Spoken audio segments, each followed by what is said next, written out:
Well, hey there, guys. Greetings and salutations, and welcome back to the channel for this installment of Open Mic, the show where the mic is open. The floor is yours. What do you guys want to talk about? That is what we are here to discuss here today. Hello to everybody who's already here in the live chat. Good to see all you guys here. Trust you're able to see and hear me okay. Just let me know if you can't. And yeah, great to have you guys here today as we're going to get a little bit caught up. You know, I was going to do an open mic yesterday. I got to apologize. I did put up something in the community tab, but I announced I was going to do an open mic yesterday. But like 5 minutes after I finished doing the John Campea Show, like right after I announced that I was going to be doing an open mic yesterday, I was reminded that I was just talking about how I have like 10 hours of important television watching I need to get through. Because, you know, especially I need to talk about Shogun, and I still have to get caught up on Halo, and have to get caught up on The Last Airbender and all that kind of stuff. And I thought, you know what, maybe I just should go home and just try to get caught up. And I did that, and it was great. I got caught up. Damn, Shogun. Man. You know, I talked about this on the John Campea Show a little bit earlier today, but if you guys remember, back when, I think I've got a popcorn kernel. I had a little bit of popcorn a little bit earlier. Gotta get rid of that. That when they announced the Lord of the Rings show, I don't know that I had ever been more excited for a show at that point. This is before they had announced that they were doing a Shogun series. And I was so hyped for the Lord of the Rings show. I was so excited for the Lord of the Rings show. And I think Lord of the Rings, Rings of Power is better than a lot of people give it credit for, but it was certainly disappointing to me. It lived up nowhere near my personal hopes, my personal aspirations for how good the show should have been. As a matter of fact, I even went to the movie theaters to see the first 2 episodes on the big screen, and I nearly walked out after the first episode, like before they started playing the second episode. And so we have Shogun coming along now, which I would venture to say I was even a little bit more excited to see. And all I kept thinking as the minutes counted down to when I was going to get ready to open up Hulu and press play on Shogun, all I could think about was my disappointment with Lord of the Rings, Rings of Power. And I was thinking to myself, am I setting myself up for yet another big disappointment? But thankfully, no. The show rules. I'm only 2 episodes in, and maybe it gets worse as the show goes. Hopefully it gets better. But I'm so happy. I'm just so happy for how Shogun has turned out so far. It's lived up and exceeded my expectations. I can't believe how good it is. Now, speaking of living up to expectations, actually, you know, let's get to that in a second. The primary thing that we do here on Open Mic, obviously, it's more of a laid back, relaxed kind of version of the John Campea Show. We're really just here to take your questions and your topics and your thoughts. Now, there's 2 different ways to get a question addressed on the Open Mic Show. The first way is anytime, 24 hours a day, 7 days a week. Like if it's like 3 in the morning and then a thought hits you that you want to write in a question about, go ahead and use the tip link. There is a link down in the description, or you can just use it here, streamelements.com/JohnCampea/tip. Send that in 24/7. We'll get around to it in normally the next episode we do, but maybe 2 later on. But we'll get to that question. The second way you can get a question on is if you're watching the show live, and only if you're watching this live as we're streaming it, you can use the super chat feature, send in a question that way. And as long as the questions you send in are appropriate to be used for the show, we will address it here on Open Mic. All right. Now, before we get rolling into your questions, speaking of how Shogun lived up to my expectations, I have been lucky enough this week to watch Shogun after watching what I believe is maybe the best movie of the last 5 years, which is Dune 2. A movie that's not going to be for everybody. I mean, it's just not. Like some people like Frosted Flakes, and some people like 7-layer mignon with this, that, and the other thing. You know, they're different things, different strokes for different folks, as they say, whatever. It's all subjective. Different things hit us all in different ways. Nothing wrong with that.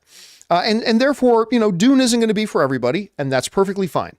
For me, and apparently for Rob as well, it is simply one of the best movies ever made. Certainly to me, the best movie made in the last 5, 6, 7 years. I just can't believe how good I cannot wait to watch it again. Now that we've got the question of the quality of Dune out of the way. The question now becomes, how successful will it be? Okay, it's awesome. Great. That's the most important thing. We got that out of the way. Now the question is, how successful will it be? Now, a little bit earlier today on the John Campea Show, we talked about how they're saying right now the box office projections for the opening weekend for Dune is $80 million, like $70 to $90 million, roughly $80 million. That's exactly where I said, I thought, or if you guys remember a couple of days ago, I said that's where I thought it would come in, around $80 million, which would be great. It would be, just a remarkable feat to double what the first one did. There's some extenuating circumstances, obviously, but to make $80 million in this opening weekend for a film like this that is not going to be for everybody, I think would be remarkably good. Rob thinks it's going to exceed $100 million, and that's great. Now, let's get on to this question, though. The question I keep getting people writing into me and asking, though, is will this be a billion-dollar club movie? Will this be the next member, the green jacket-wearing newest member of the billion-dollar club? And I don't think it will. Again, it's just not a popcorn enough movie. Now you can make an argument that neither is Oppenheimer, and Oppenheimer got really close, right? Oppenheimer got really close to joining the billion. It didn't make it, but it got really, really close. And when you consider that the last one made, I think like $430 million or something like that, I think this one will make significantly more. I'm really more thinking the $600 to $700 million range, which would be a huge success for that. Would be a massive, massive success for them. Were they able to make that much money? And I think that is a realistic, hold on a second, let me see if I can look this up. I think that would be more of a realistic kind of number, the $600 to $700 million range. And if they're able to get that $600 to $700 million range, I think they're really on a good pace. I think they got to consider that a big success, a massive success. As a matter of fact, I just think that would be considered a big, big win for them for a movie like this. And then it's going to win a whole bunch of Academy Awards. So it's going to have the prestige stuff going with it too. King Daddy Goat is saying, can you explain why you don't think we will like Dune 3? I can't explain it without giving away the story of Dune Messiah. So I can't explain why I don't think a lot of people are going to like Dune 3 or Dune Messiah, as it'll be called, without giving away specific plot points as to why I don't think people are going to like it. But I honestly don't think they should make it. I honestly don't think they should make it. But listen, the thing though is, let's go back and look at Oppenheimer. Because Oppenheimer has a lot of similarities in that way to Dune 2, right? It's not a popcorn flick. It's a movie that's not going to be made for everybody. All that kind of stuff. And that's why I said, when people would ask me, did I think Oppenheimer would join the $1 billion club? I said no. Now it got really close though. And because it got so close, we probably have to ask the question, could that same thing happen with Dune 2? Because listen, not everybody loved Oppenheimer, but you know what? Enough people did, and those people went back to see it 2 or 3 times. And when those people went back to see it 2 or 3 times, they would bring 1, 2, or 3 more people with them who hadn't seen it yet. I know I do that all the time. And it just kept going and going and going. And before you know it, this thing got kissing cousins right up to the $1 billion mark. It got real damn close.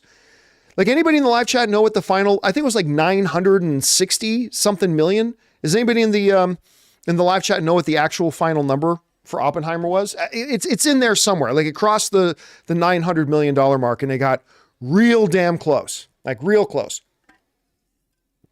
Isaac Martinez is saying it made close to 960, $959 million. So it's as close as you can almost get to joining the $1 billion club, right? So if a movie like Oppenheimer can do that, and in my opinion, Dune 2 is not just better than Oppenheimer, it's obviously better than Oppenheimer. It's the best movie of the past 5 years. Again, all film is subjective. I'm simply giving you my perspective. That's all. then maybe it could have that same kind of burst of success with multiple repeat viewings and all that kind of stuff. I still, though, think it's going to be around the $600 to $700 million range. I think that's where it's going to come in. I think that if Oppenheimer came in at $600 to $700 million, we would consider that a huge success.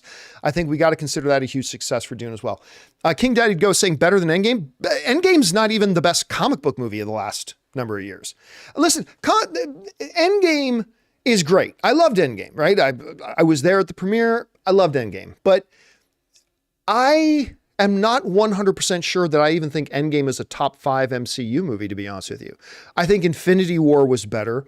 I think Winter Soldier was better. I think Civil War was better. I think there are a few that I think are better. I don't think Endgame, I think Endgame's great. I think Endgame is great. I don't think it's that great, to be honest with you. So yes, I think I would watch Dune 2 3 more times in a row before I'd watch Endgame again. And I say that as somebody who loves Endgame. But that's, whatever. That's just me. Parasite was awesome. Amir saying Parasite. No, not the top movie last 5 years. But listen, it's all opinion, right? It's all opinion. I loved Parasite. I thought Parasite was fantastic.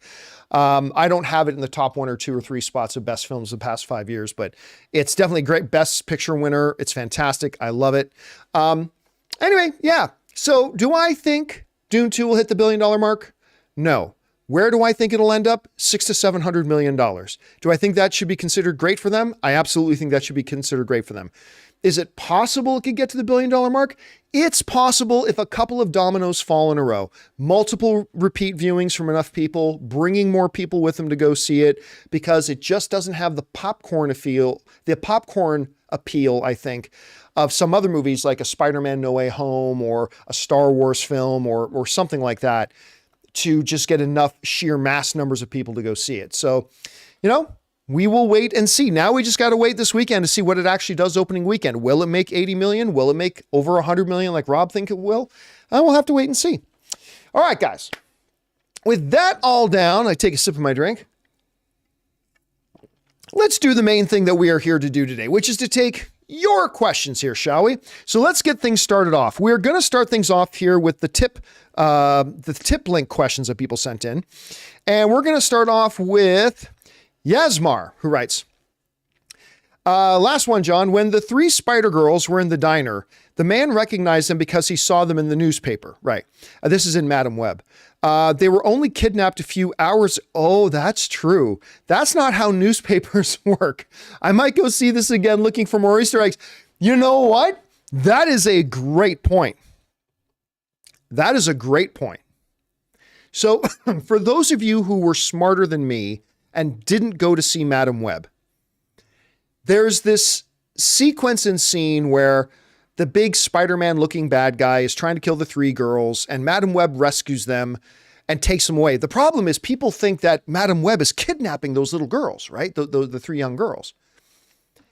And so they're hiding out, and the 3 girls go into a diner a few hours later to get something to eat. And while they're in the diner, this trucker is sitting at the bar, the diner bar, eating and reading the newspaper. And in the newspaper, there's a picture of the 3 girls. I think it was, or was it on the television? Either way, he's looking at this newspaper and there's the picture of the 3 girls, and he looks over and sees the 3 girls. So he gets up and calls the police. How did that get in the newspaper when it just happened a couple of hours earlier? How'd that happen? That is a very good point, Yasmar, that I didn't even consider before. I'm glad you pointed that out, man. All right. Next up, we got Inalo, who writes, I saw that on March 22nd, there is a free-to-play DLC for the Hitman game where your target is Sean Bean playing a former MI5 agent known as the Undying, where he has apparently been confirmed killed more than a dozen times, but keeps coming back. Now, is that more of an homage to Sean Bean always dying in almost everything he's in other than The Martian? Or is it more of an homage to his character in GoldenEye? GoldenEye was the name of the first-person shooter video game, right? That's the one that the game was based off of, like one of the all-time most popular video games. That was GoldenEye, right? So is that, maybe it's a little bit of a mixture of an homage to both, which would be pretty fun. Okay, anyway, thanks, Shanala. Next up, We got Nick who writes, "Hey John, about to start my third rewatch of Game of Thrones. Nice. Who do you think has the best character arc in the show?" So many characters have such great character arcs in Game of Thrones. Obviously, Tyrion, I drink and I know things. His story arc is great. Bram the Broken has a great story arc. He ends up on the Iron Throne. Jon Snow is clearly a central figure of the story. But I'm going to say something. People saying Jamie has Theon has a really neat character. I mean, going from like one of the worst assholes to actually dying heroically. I mean, I love that kind of stuff. I think the best character arc, and I know this is not going to sit well with some people, but is Khaleesi. I think Khaleesi, Daenerys, has the best story arc, even though it does not end happily. She starts off as this girl. Arya also has a great story arc. You're welcome. You're right about that, Enrique. But she starts off as this young girl, with her brother, their father, their family's been deposed. And it seems like she's on this righteous quest, right? It seems like she's on this righteous quest. But Targaryens are crazy. And it is in their blood for conquest. And early in the show, within the first couple of seasons, the showrunners started to drop hints that amongst Daenerys doing all this seemingly really good stuff, like I'm there to break the wheel, I'm going to free the slaves, I'm going to do all this kind of stuff, right? But in the midst of all of that, she started showing glimpses that, like most Targaryens, she's an asshole deep down, and it's coming, and power will corrupt her. And I remember when I said that, Ann and I used to do an after show for Game of Thrones. And I remember I started saying that around season 3, season 4. I started saying every episode that kind of focused on Daenerys, I said, guys, they are dropping these hints here. She is going to break bad. I am telling you, she is going to break bad. And everybody was in denial about it. Everybody was in complete denial about it. I mean, Khaleesi got a lot of kicks out of executing people. She executed a lot. Some justly so, some not so justly so. But pardon me, it was becoming more and more apparent that the Targaryen blood in her was taking over. And she was going to break bad. And I said it for years on the show, and everybody said I was crazy. And then this is the thing that drives me nuts. Then in the show, when she does break bad, everybody had the audacity to go, "What? They never showed us that was coming." And I'm like, hello, I've been sitting here for years telling you she was like, if an idiot blind guy like me can clearly see she was breaking bad for years. Like if some half-wit like me could see it, then anybody could have saw it if they just opened their eyes. Anybody could have saw it if they just opened their eyes. And so I laughed a lot when people would say to me, "That just came out of nowhere." I'm like, no, it didn't. I've been saying for years this was coming, and I'm dumb. I'm dumb. And I saw it. What's your excuse? I mean, that was kind of me. So, but even though it ends in tragedy, even though her story ends in tragedy, I still think it is one of the most fascinating character arcs within the show. From where she began in the first couple of episodes to where she ended in the final, right? And Arya, terrific story. Sansa, terrific story. Brian, Jon Snow, Hodor, even to a smaller degree. Tyrion, like on and on, like just such great, rich, wonderful characters, which is really the heartbeat of the show rather than dragons and whatever. But I still think Daenerys is probably my pick for the big one. I think she had the best character arc, even though that was the one that ended in tragedy. All right, next up, we go to Who's up next here? Anonymous writes, John, could Sony have the best of both worlds regarding the Spider-Verse? They could sell the Spider-Man rights back to Marvel. Nope, they have no interest in doing that. And continue to make animated Spider-Verse movies. Forgive me, but I'm almost certain the rights only apply to live-action movies. Oh, no, no, no, no. Otherwise, they wouldn't have the right to make animated movies. I mean, they wouldn't have the right. I mean, they could separate out the rights. 100%. You can do that. You can separate out the rights. But the animated stuff is part of it, or else they wouldn't be able to make it, right? You can't make them unless you got the rights to do them. So, but no, again, we go over this every time. In order for Sony to sell back the live action rights to the Spider-Man catalog back to Marvel, two things have to be in place. Two, not one, not none. Two things need to be in place. Number one, Sony would sell them at a dollar value that they think is worth it to them to give up the live action Spider-Man catalog. And that number is going to be big.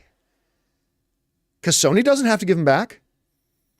It's theirs. So if you want them back, if you're Sony, don't give me this, no, I would just give it back to Marvel, as a bunch of idiots say. No, you wouldn't. And if you did, you'd be fired as the CEO of Sony real fast. You would sell it at a ridiculously high price. That's what you would do. That's what I would do. That's what Sony will do. Now, that's the first thing. Sony has to come up with a number, and it'll be a big one, that they would be willing to part with those rights for. The second thing that needs to be in place, the second pillar of all this, is that it has to be a number that Marvel would actually pay. It has to be a number that Marvel would actually pay. Would Marvel right now pay $3.5 billion for the rights to those Spider-Man characters? No chance in hell. Why would they spend $3.5 billion on that? They have tons and tons of Marvel characters. They have tons and tons of X-Men characters that they're now going to try to do. And Bob Iger just said they're going to try to reduce how much content they produce. Why would Marvel spend $3.54 billion, whatever it is that Sony would ask for? Why would Marvel do that? Why would Disney pay that much for a catalog of characters that they simply do not need? And that's the most important part of this equation, right? Marvel doesn't need them. When's the last time you paid top dollar for something you don't need? When's the last time you paid top dollar for something that you don't need? Now, JS is pointing out in the live chat, No Way Home grossed $1.92 billion. Yeah, and guess what? They've already got a deal with Sony to make Spider-Man proper. And their partnership with Sony in making these movies has been very lucrative. So why do they need to put up the money to buy all the rights back when they can just keep making Spider-Man movies for free? I mean, not free. You still got to pay the production budget and everything. But do you hear what I'm saying here? Why would you spend, if you're the head of Disney, why would you spend $3 or $4 billion for a catalog you don't need when the one thing you do need, Spider-Man himself, you're already in an agreement that you get to make for free? I mean, you got to split the money with Sony, but Sony's putting up all the distribution money. So you don't even have all the expenses of making a movie. It just doesn't make any sense. You know what it reminds me of? Here's what it reminds me of. You guys know I'm a huge sports fan. Honestly, 100%. If I was not doing movie stuff on YouTube, I would probably be working for an ESPN affiliate somewhere doing sports punditry. That's what I would do. I follow a huge sports guy. Most of you guys know this. But it reminds me of a lot of sports fans. When like fans of a certain team, I don't know, let's say a basketball team, right? And go, well, why doesn't our GM trade for Steph Curry? We would be much better if we had Steph Curry. Oh, like your team would be better if you had like maybe the greatest pure shooter in the history of the NBA. on your team. Oh, wow. If only somebody else had thought of that, right? They'd be like, well, why don't we trade for Steph Curry? Well, okay, that's a great idea. Why don't you trade for Steph Curry? Because you got to have something of value to give to the Golden State Warriors in order for them to be willing to give you Steph Curry. And you don't have anything that equals Steph Curry, or you got to mortgage your entire future as an organization just to get him, and then you're not going to win anything. It's kind of the same thing with this. Like, why doesn't Sony just sell back the rights? Because it's money. Money, money, money, money. It's always money. Always money. All right. Anyway, and by the way, I know everybody's going to get all mad when I say this. Their underwear is going to get sucked up into their anus cavity when I say this, but it's not a coincidence that while all the other Marvel stuff is starting to struggle, the one franchise that is nowhere near struggling is the one that Marvel is partnering with Sony to make. Ooh, that stings, doesn't it? Ooh. I just sent a shiver. It's not a coincidence that while all the others, almost, all the other Marvel properties and their quality level is shaking and they're struggling a little bit, some more than others, it's not a coincidence that the franchise they are making movies with that is not struggling at all is the one they are doing in partnership with Sony. I'm just going to sip my tea as you think about that. Sony is the root of all evil, really?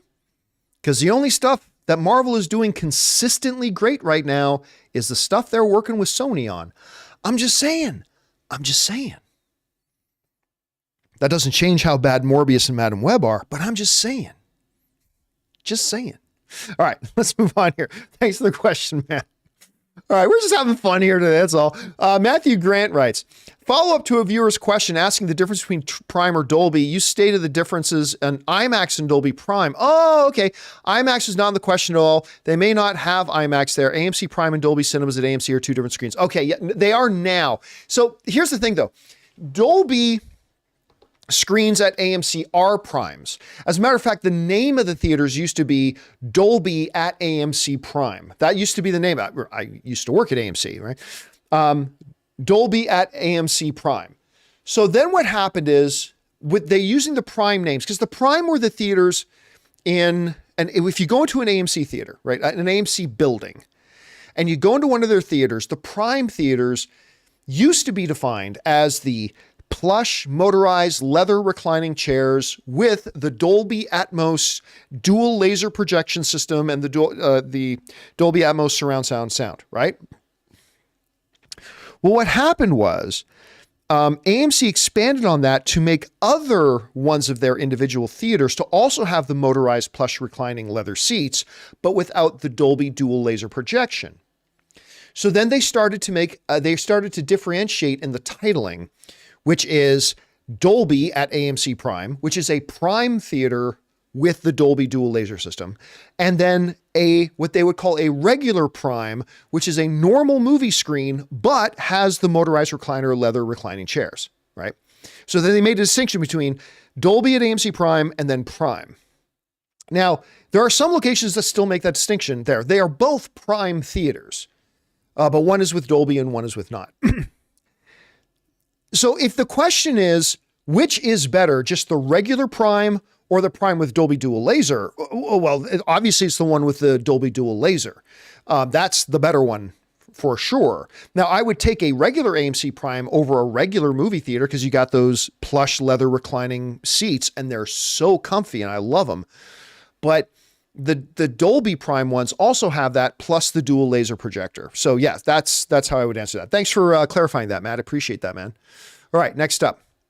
An anonymous viewer writes, hey, John, when people talk about their favorite movies, I think many times they forget to take into account some factors can influence their choice of their favorite movies, such as the situation in which they saw the movie for the first time. For example, how old were they when they saw the movie? And also, how and also how many and watch movies they watched before. How many and which movies had they watched before? For example, one of my favorite movies is Face Off. I know that objectively it's not considered a great movie. There's no such thing as objectivity in movies, by the way. But I watched the movie when I was a child. I had it on videotape, and whenever friends came to see me, it was the movie we liked to watch together, in addition to the fact that my family also really liked the movie. Or the first time I saw Lord of the Rings, I didn't even know it was about a book. And I was shocked to see what kind of world could be created into a movie. Or, for example, the first Star Wars movie I saw, The Phantom Menace, I really liked the movie.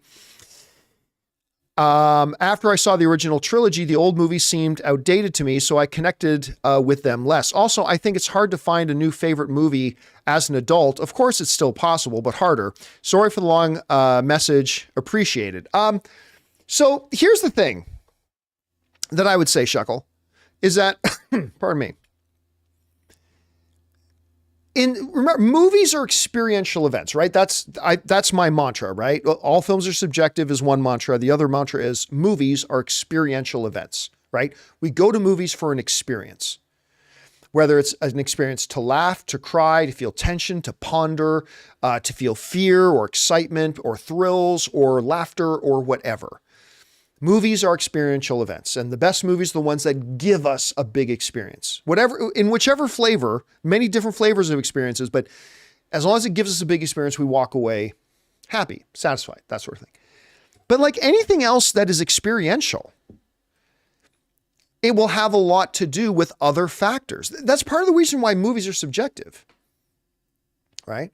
Did we happen to watch a movie on the worst day of our life?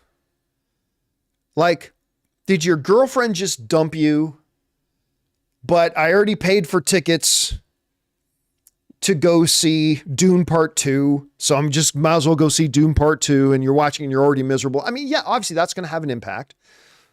Everything's going to have an impact. How's your week been? What kind of food did you eat earlier in the day? Like everything will go into affecting every experience you have later in the day. A movie is an experiential event. So for sure. And I would also say this, it's a truism too about any films we watch when we're kids, right?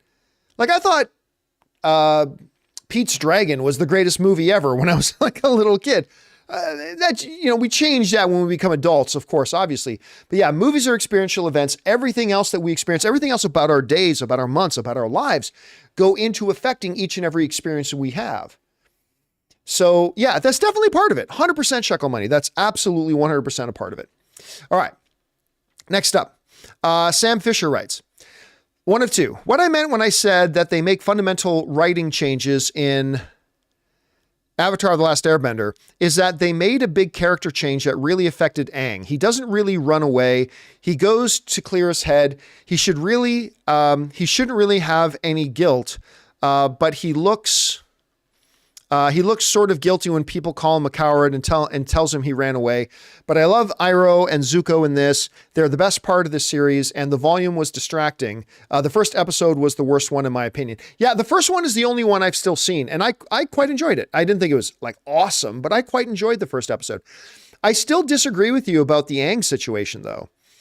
Yeah, Aang just hopped on his bison and ran away, but it does not matter. He did that once the temple got attacked. You're going to live with that guilt. There's a phrase called survivor's guilt, right? There's a phrase called survivor's guilt where, three people will be in a car. There's a horrible car accident. One person survives and that person feels horribly guilty, even if they're not the ones who are driving.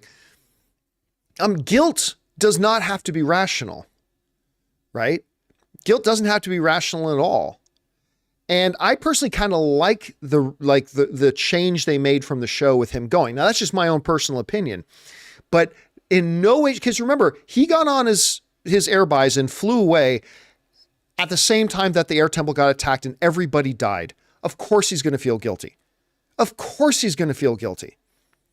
100% he would feel guilty. So that's kind of my take on that in any way, Sam. And I cannot wait to watch the rest of the series. I'm actually very excited to watch the rest of the series.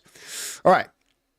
Next up, Scott Brown writes, Last open mic, I brought up live action remakes. I said it seems disrespectful to do it. Wrong choice of words. It just seems like Hollywood sometimes thinks a movie is less legitimate if it's animated. I know I'm biased. I've been a huge fan of the medium, though. I don't agree. Well, listen. Hollywood doesn't seem to think that an animated movie is less legitimate. People seem to think animated is less legitimate. I'm sorry, that's truth. I'm just giving you truth. In general, and this is not fair. It's not fair, and I disagree with it.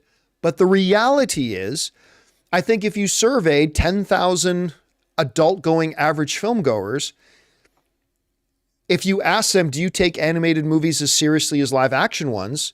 Am I wrong, guys, to say that I think the vast majority of them will say, yes, we don't take animated films as seriously as live-action ones?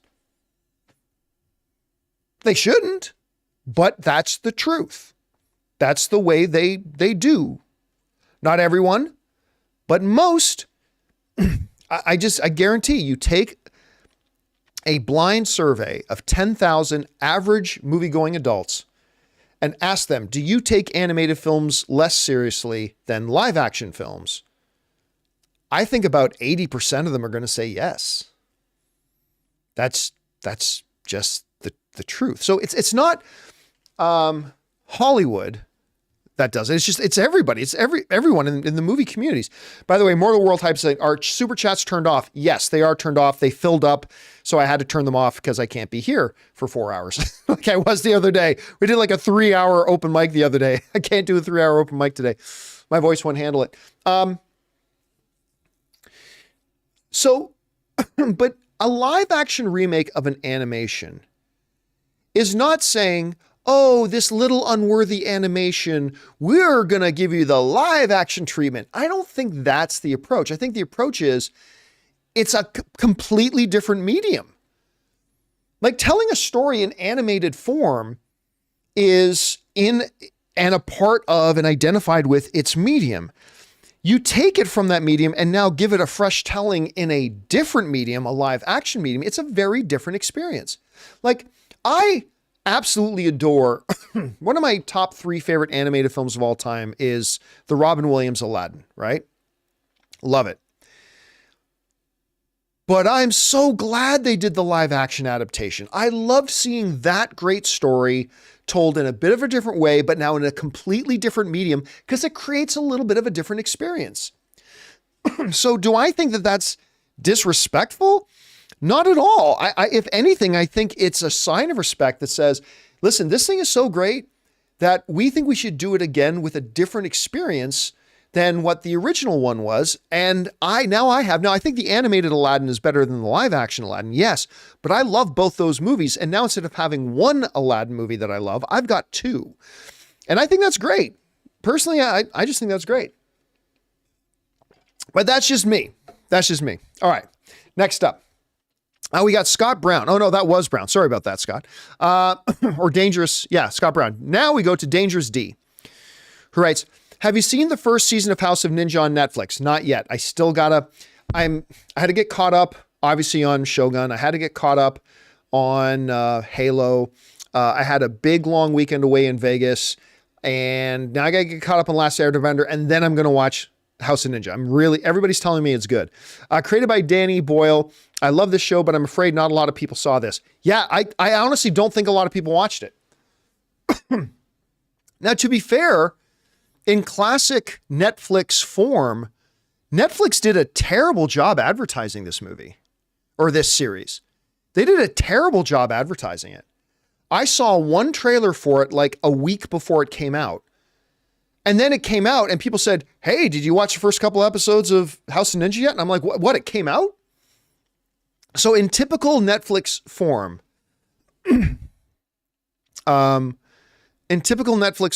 they did a terrible job marketing it. And I don't know if a lot of people watch it or if they're going to watch it, but I'm going to watch it because I love ninjas.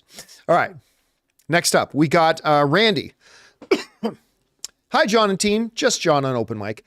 Just saw Ordinary Angels. It's beautifully acted by Hilary Swank. She's a 2-time Academy Award winner, by the way, and Alan Ritchson. The based on a true story is very touching and moving. Swank is already an Oscar candidate for next year, in my opinion. I doubt that. If you were looking to see if Alan Ritchson can pull off the duality of Bruce Wayne / Batman, look no more. He acted his ass off and showed much more range than in Reacher. Must-see movie of 2025. Thanks for the great content. Love you guys. You know what? First of all, I love Hilary Swank. Like I said, multiple-time Academy Award winner. I think she's great. I'm dying to see Alan Ritchson in the Ministry of Ungentlemanly Warfare and whatever else he ends up doing. I think he should be considered a front runner for the new Batman. Just me. I did not think that it looked all that good, to be honest with you. That's just but then I've seen lots of trailers that I don't think look very good. Like I don't think the Borderlands trailer looks all that great, right? But now I've seen many trailers that I've not liked that I ended up really liking the movie for. And I've heard from 1 or 2 people that did see advanced screenings of this one and they did not love it. But I mean, who knows? Maybe it'll be for me. Maybe it won't. It is really good though to see Alan Ritchson getting more stuff, getting to do more stuff. So I hope it turns out great, man. I hope it's as good as you thought it was, Randy. All right. Next up. Thanks for sharing that, man. Next up, we got Maurice, who writes, "Hey, John. There's obviously been lots of talk regarding ads on streaming. I noticed that there are a number of titles that are locked and cannot be watched on Netflix with their ad tier due to licensing. Just wondering your thoughts. Thanks, and bring on the filthy." Yeah, so when you get the ad-supported tier, you will get most of the content on that streaming network. But due to licensing with a particular program or piece of content and the streamer may simply not be allowed to put that piece of content on their ad-supported tier. For example, some content creators, some producers or studios may say, hey, if you put our thing on the ad-supported tier, we want X percentage of what you make in the ads. And the streamer may be like, no. In which case now the content person says, then you can't put our content on the ad-supported tier. Now, like I said, that's rare. Most content on streamers will also be on the ad-supported tier, but unfortunately it takes 2 to tango. And if those two sides can't come to an agreement, then there's going to be some limited pieces of content that won't be able to be on ad-supported tiers. All right. Next up, we got Mitch Singley, who writes, "You've been a staple of my life and love of movies for over 12 years. Oh, thank you, man. I appreciate that. I'm in my late 20s now, and I've been slowly inching my way into movies since. I'm now working on set on Liam Neeson's new action film." That's awesome. Action movie, and it's been so rewarding. Thank you, John. Yeah, listen, it is so weird for me to think about this, but this past summer, I literally hit my 20-year anniversary. Hold on a second. I'm going to see if I can find this. I literally hit my 20-year anniversary doing online film punditry. And this was my very, very first post. My very first post on my website, The Movie Blog.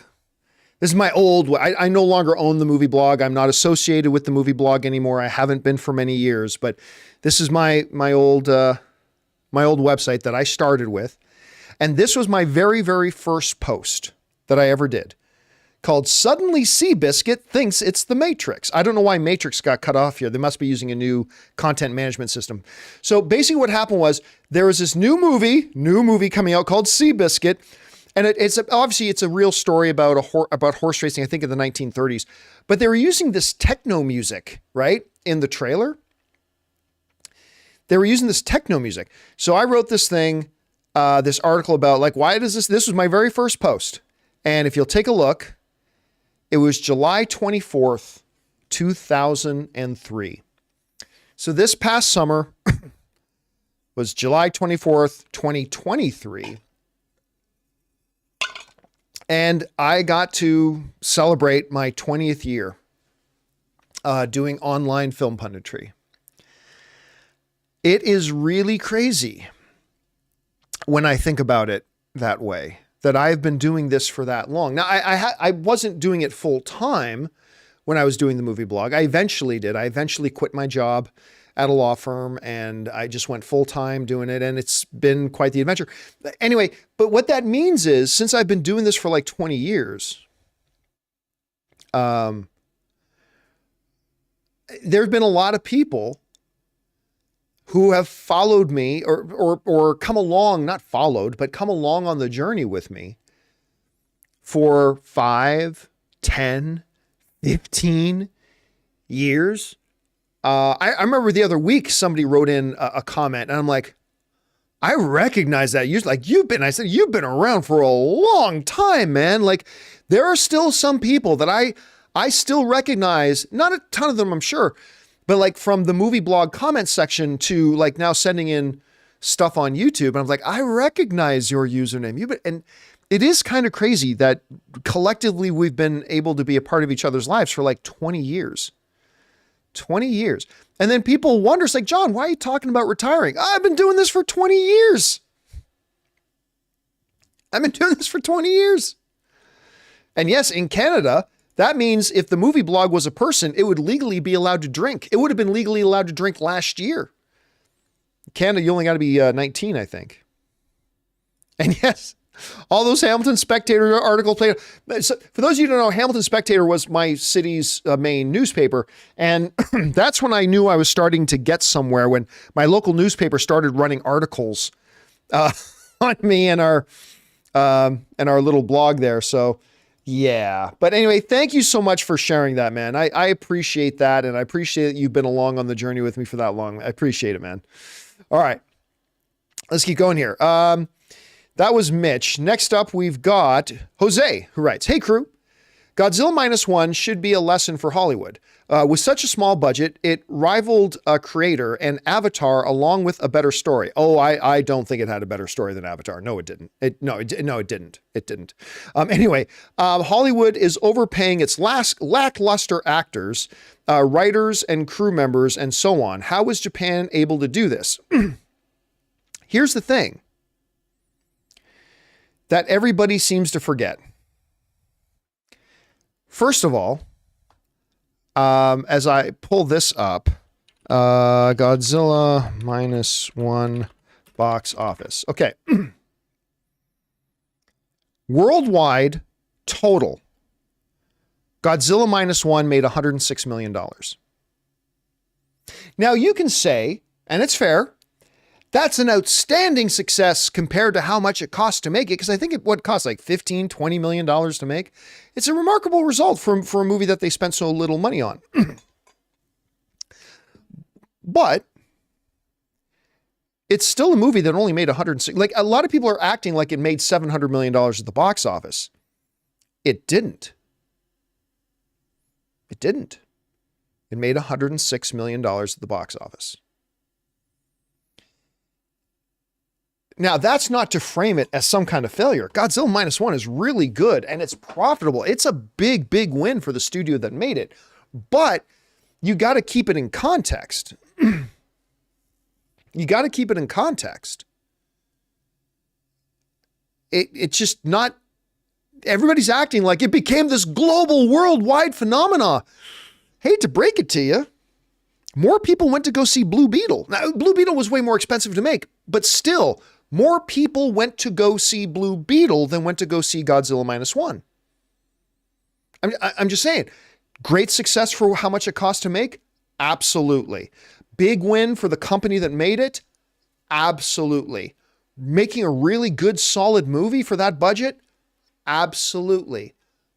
But that doesn't give us license to then exaggerate how big of a success it was. Because at the end of the day, still nobody saw it. You know, in big, wide movie kind of terms, still nobody saw it. And so, but I tell you what, if you made the same movie, but the lead character was played by Brad Pitt, this $106 million movie would have made $300 million. Now, that's not true of every movie. I'm not saying any Hollywood movie just drop Brad Pitt in it and it'll make $200 more million. No, not at all. But does anybody disagree that if you took Godzilla Minus One for the type of movie that it is, and you drop in a Leonardo DiCaprio in the lead role, or you drop in a Bradley Cooper in the lead role, or a Brad Pitt, or something like that, this movie gets a lot more attention, and I think makes like $300 million worldwide. So, but the other thing I want to point out is this, okay? So you're saying like, well, wait a minute. If they can make a movie for like $15 million and do this, what's the problem? Why can't Hollywood do that? For every Godzilla Minus One, there's 500 other films that get made over there that nobody ever hears about. And that's not me putting down the Japanese movie market. Not at all. I'm just saying, put it in context. Like, because you're acting like that's what this Japanese movie market does. They just crank out Godzilla Minus Ones. Every movie they spend $20 million on, and they make $110 million. See, that's fine. But Godzilla Minus One is a real outlier. For every one of those that they put out, there's 500 others that don't have that success. They captured lightning in a bottle. It's like saying, if you try to flip the script on that, it's like saying, well, hey, the North America Hollywood film industry made Spider-Man No Way Home. Made nearly $2 billion. Why can't the Japanese film market do that? Why can't they do that? Well, it's a different scale, right? It's a different scale and it's a different context, and you got to take that in consideration. And again, I'm saying this as somebody who will like absolutely love to sit down and talk about how good Godzilla Minus One is. I really enjoyed that film. It's great.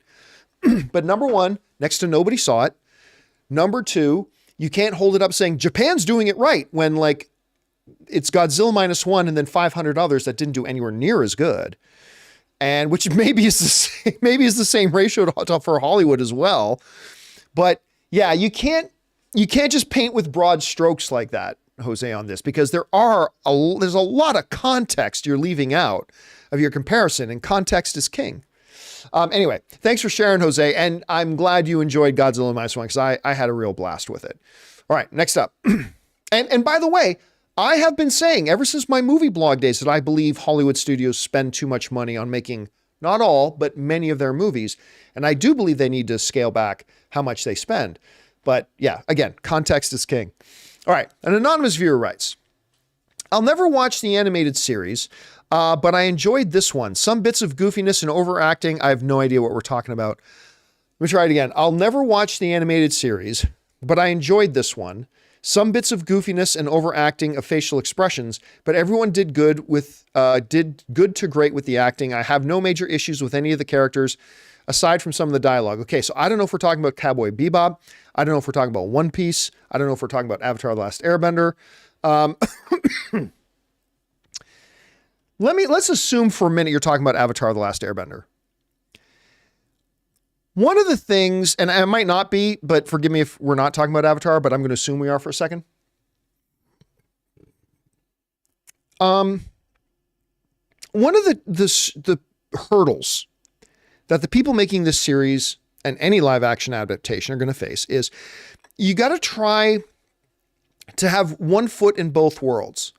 A foot in the world of people who have never seen the animated thing, which are probably most viewers out there, and one foot in the world trying to serve the people who have watched the animated thing, right? And here's the problem. If you make the characters too different, everybody screams and cries. If you make the costumes not look accurate to the way they were in the animation, and by the way, I don't think anybody should care whether or not the costumes look the same. I really don't care. The costumes don't make a movie, don't make a bad show or movie good. They don't make a good show or movie bad. Anyway, but they know if you make the costumes too different, all those people who watch the animation will scream and cry. So you do your best to adapt where you need to, and keep things as close to the same where you can. In the case of Avatar: The Last Airbender, again, I say this as somebody, like I've only seen one episode, right? I thought the episode was quite good. But in Avatar: The Last Airbender,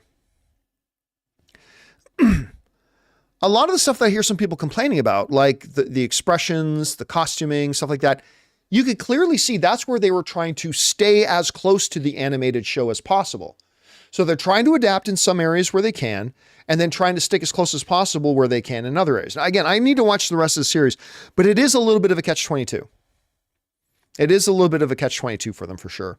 All right, next up, Suthius writes, this is why we can't have nice things. Seeing quite a few fans bash on the show, I'm assuming we're talking about Avatar still, because the costumes look quote-unquote too clean. Really? So I asked them, well, didn't the costumes look clean in the animated series? Nothing. No retort in return, oy vey. I mean, yeah. I mean, it's one of those things, because fans, we as fans, and I include myself in this, I've been guilty of this too, we all have, sometimes act so entitled that if they change, like the same people who are crying that the costumes look too clean, if they made a slight change in them, they'd be crying that, why doesn't it look anything like it does in the cartoon? I mean, it's a damned if you do, damned if you don't situation. So you just got to do what you can, make it the best that you can, and then move on. And I've only seen one episode. I like what I've seen. I certainly like what they did with One Piece, the live action One Piece. But again, we'll see if I continue to like it as the show progresses. All right, next up, Shuvo Toronto writes, hey, John, awesome to hear about your exciting weekend seeing you two at the Sphere. I actually didn't end up going, but anyway, I did go to Vegas though, at the Sphere, and then Dune 2 on Sunday. Would have loved to have heard your Sphere and Dune 2 reaction. I caught you two last weekend at the Sphere and just got out of seeing Dune 2. Great weekend.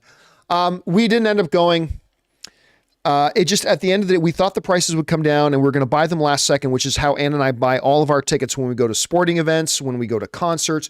We always go on Vivid and wait till the last second because the prices start to come down because people are getting now desperate to sell their tickets. So they start lowering their prices as it gets closer and closer. But they never went down for U2. They only went up. And if we went to a U2 that night, it was going to cost us over $1,000 for each of us. So a little over two grand. And we decided not, but it was a great weekend. I got to play a lot of poker, win a lot of money. We went to the Toronto Maple Leafs versus Las Vegas Golden Knights, and the Maple Leafs won 7-3. So that was awesome.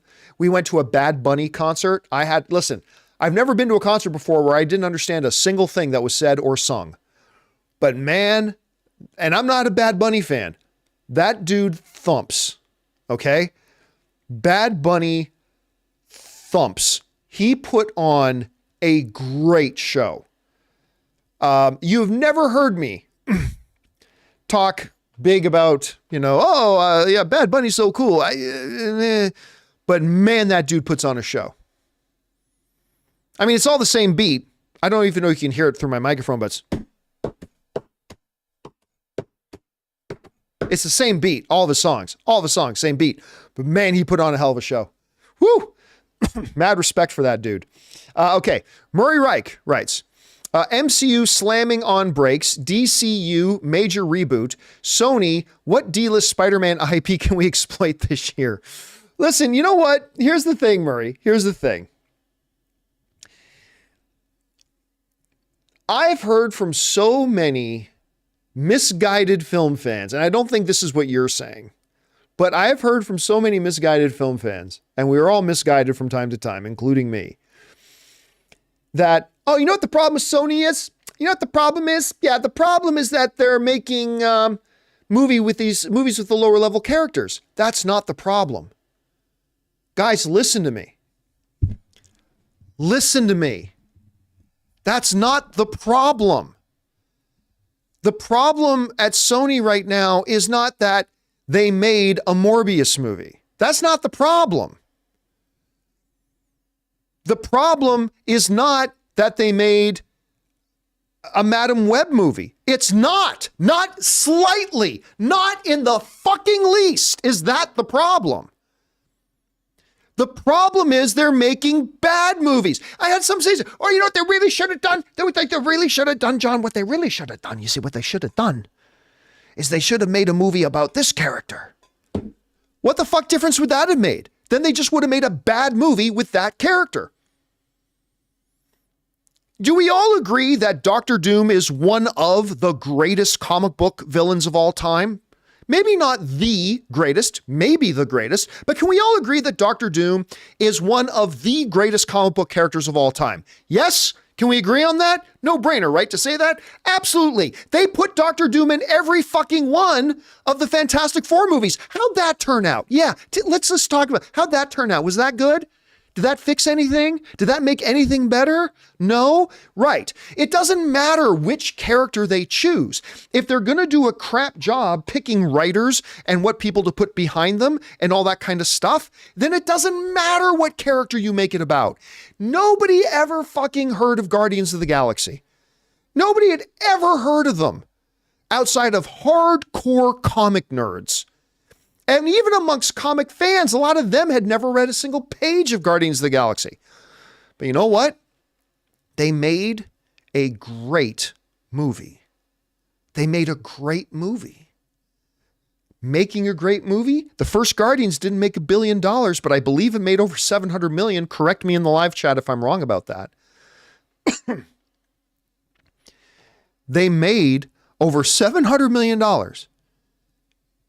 Even though nobody had ever heard of these characters, D-list at best in the Marvel Universe up to that point. I liked them, but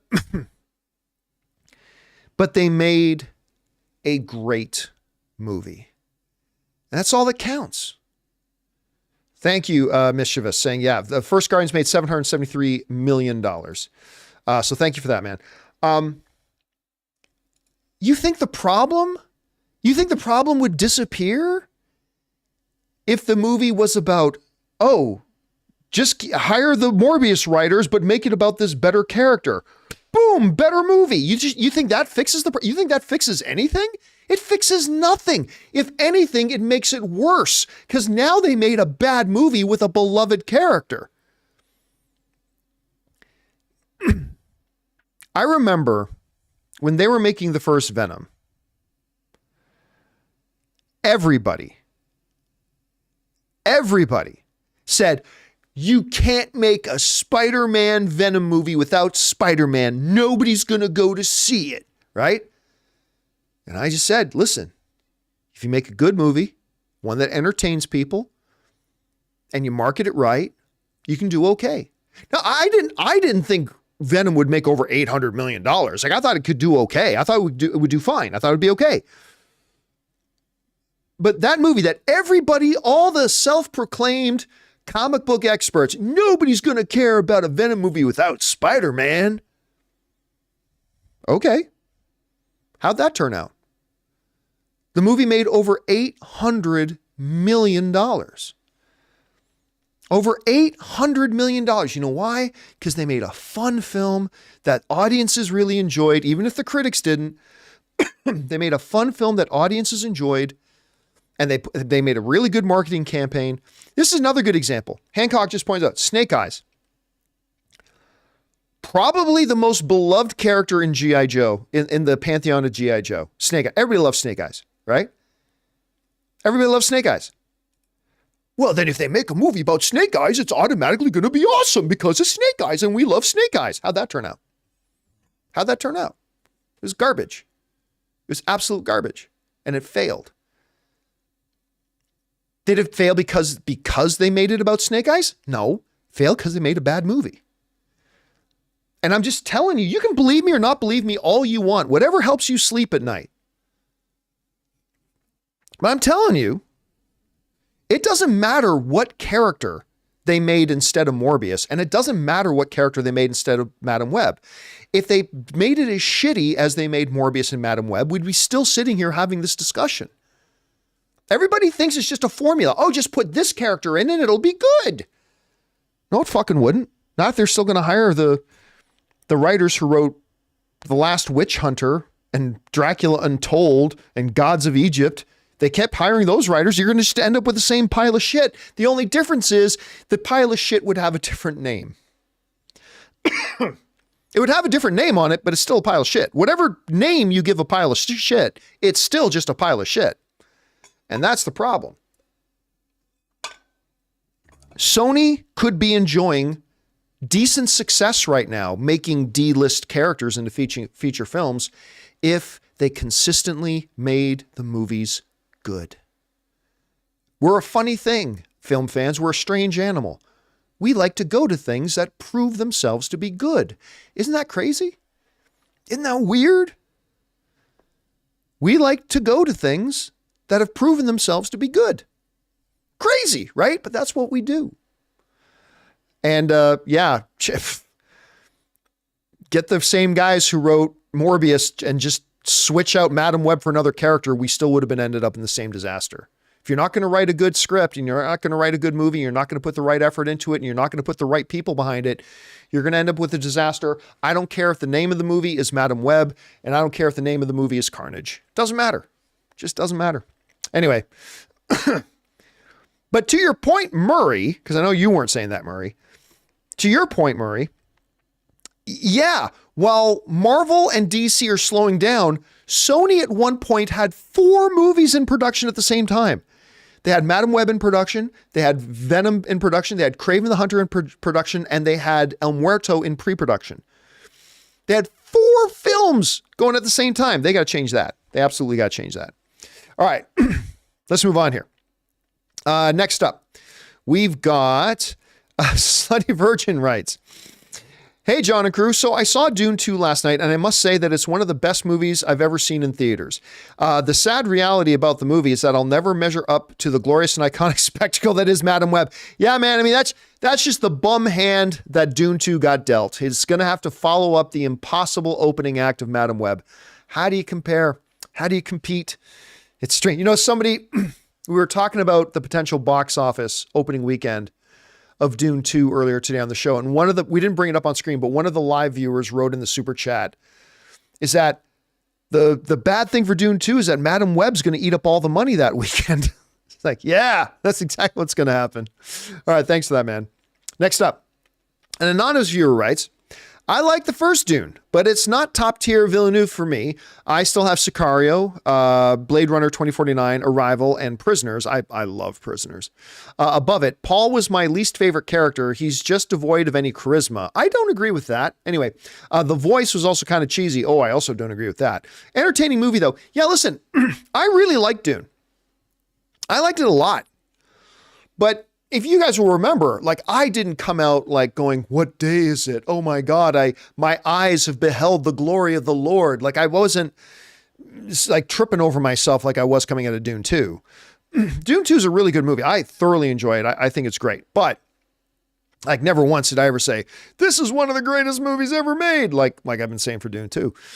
Yeah, like how Denis was able to step up the second one is really kind of crazy, the way he was able to do that. All right, next up. Some old guy in Hawaii writes, "Jurassic Park is most definitely sci-fi." Absolutely not. No, it's not. The movie may take more liberties than the book, but both go into great lengths to set up and explain the actual science. Again, not sci-fi though. Also, most Academy members don't see VFX in the making either. So why not stunts? Because it's a lot more obvious what you're looking at in a movie. When you're looking at visual effects, it is a lot more obvious and clear what is a visual effect and what's working. Like, sometimes they may not know a visual effect if like there's a digital background. Yeah, sometimes they may not understand that, but they understand flying dinosaurs. They understand robot attacking streets. They understand making an older actor look younger. They understand all that. 95% of the time, I mean, again, other than digital background paintings, which sometimes I'm sure Academy members won't notice, but you're not going to win Academy Awards for digital backgrounds anyway. So that's kind of, the point is moot there. It's a lot more clear and obvious right in your face what is a visual effect most of the time. And so, yes, the Academy is very aware, especially when you understand that Academy members are, for the most part, people who have worked in movies their entire lives. These are musicians and writers and actors and directors and producers and studio heads and on, and people who work in the various disciplines that go into making a movie. And they know what a visual effect is and what isn't most of the time. Again, digital backgrounds, maybe yes, maybe no, but that's not going to be the tipping point in an Academy Award anyway. So yeah, it's a very, very different thing compared to a stunt person, because a lot of times too, a stunt can be done in visual effects. And also there's a scale thing. Okay, Tom Cruise held onto the side of a plane taking off in one of the more recent Mission Impossible movies. Okay, but that's one shot, whereas a big visual effects heavy movie, like say an Endgame, can have 1,200 visual effects shots. So it's a really different scale. It's a completely different thing. Again, I believe stunt work needs to be recognized, but it needs to be recognized by and voted on by people who actually understand what they're looking at. And the Academy just isn't that. The Academy just isn't that. I mean, if you had that category, they're going to be, well, what's the one where Tom Cruise climbed the side of the building? Okay, vote for that because that's crazy, right? Well, maybe that was crazy, but maybe stunt people who actually know what they're talking about when it comes to stunt work will know, no, this other movie had far more difficult. Sure, the movie star themselves didn't climb a building, but there was far more intricate, complex stunt work in this movie, but the Academy doesn't know that. The Academy can recognize a good script. They can recognize a good performance. They can recognize great visual effects. They can recognize great costuming. They can do all that kind of stuff. But quite frankly, the Academy is not positioned to or qualified to vote on stunt work when they don't even know what they're looking at. They don't understand what goes into that. I mean, I don't understand it either. So yeah, totally different situation, man. You can't compare them. It doesn't equate. It just doesn't. All right. BK Dan writes, John, I don't think I've heard you say yet, how was your birthday weekend? When did you get in some poker time? Yes, birthday weekend was absolutely fabulous. Leafs, Bad Bunny, 4 of our favorite restaurants, played some poker. Glorious, glorious time. Thank you so much for asking. All right. Next up, Just Curious writes, hey, John, regarding the Dune CNN article, I completely agree with your point on critics not reviewing the movie nitpick, but for the CNN article, I don't think it's an actual review. It's just an op-ed piece on anti-colonialism in fantasy. Just Curious only got, it says 1 of 4, but I don't see any other in there. Okay, so let's address this. You guys remember I talked about this, and I talked about something that film critics do that really drives me crazy. Yeah, this guy was writing an article. He's not a film critic, but that's irrelevant. The video wasn't about that one article. The video was about something that article represented, right? It wasn't about that article. It was about what that article represented, which is film fans, film critics, whatever, saying this movie should have been about this, and then going off. It's like, you know what? In this particular article was about anti-colonialism. It's like, this movie should have had a strong message about anti-colonialism. It's like, that's not what this story's about. Well, other movies are making movies about anti-colonialism. That's great for other movies, but that's not what this movie's about. And again, the video was not about that article. The video was saying, this is an example of what we see, what I see, not most film critics do, okay, not most, but that I see a number of film critics do, where they bring in with them their own preconceived prerequisite of what a movie needs to be. And like, my point of view is this. If you just make a movie for what somebody thinks it needs to be in advance, it's no longer a piece of art, it's a product. Movies are products, yes, but they're also pieces of art. But the moment you go, you know what? Right now, you should be making a movie about anti-colonialism. Well, that's not what this movie is. We'll make it about that. But that's not at all what the story is. Doesn't matter. Make it about that. Well, now it's not a piece of art. Now it's just an assembly line product.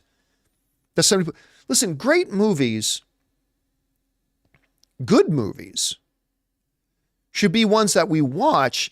And it's not dependent upon whether the hero does what we would have done or the villain acts in all of a bad way. It's about watching what does happen, not what should happen, but what does happen, and then taking our own kind of interpretations of that and our own thoughts about it away from the movie. You know, I always go back to the Clint Eastwood borderline masterpiece movie, $1 Million Baby, which is just an incredible film.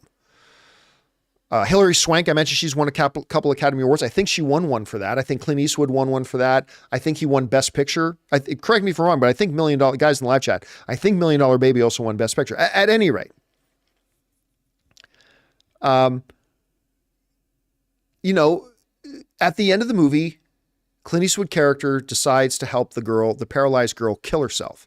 That got a lot of people pissed off. Thinking, oh, is Clint Eastwood saying that anybody who's handicapped should just be put to sleep? It's like, no. Clint Eastwood didn't make a movie saying what people should do. He made a movie telling a story about what this fictitious guy did.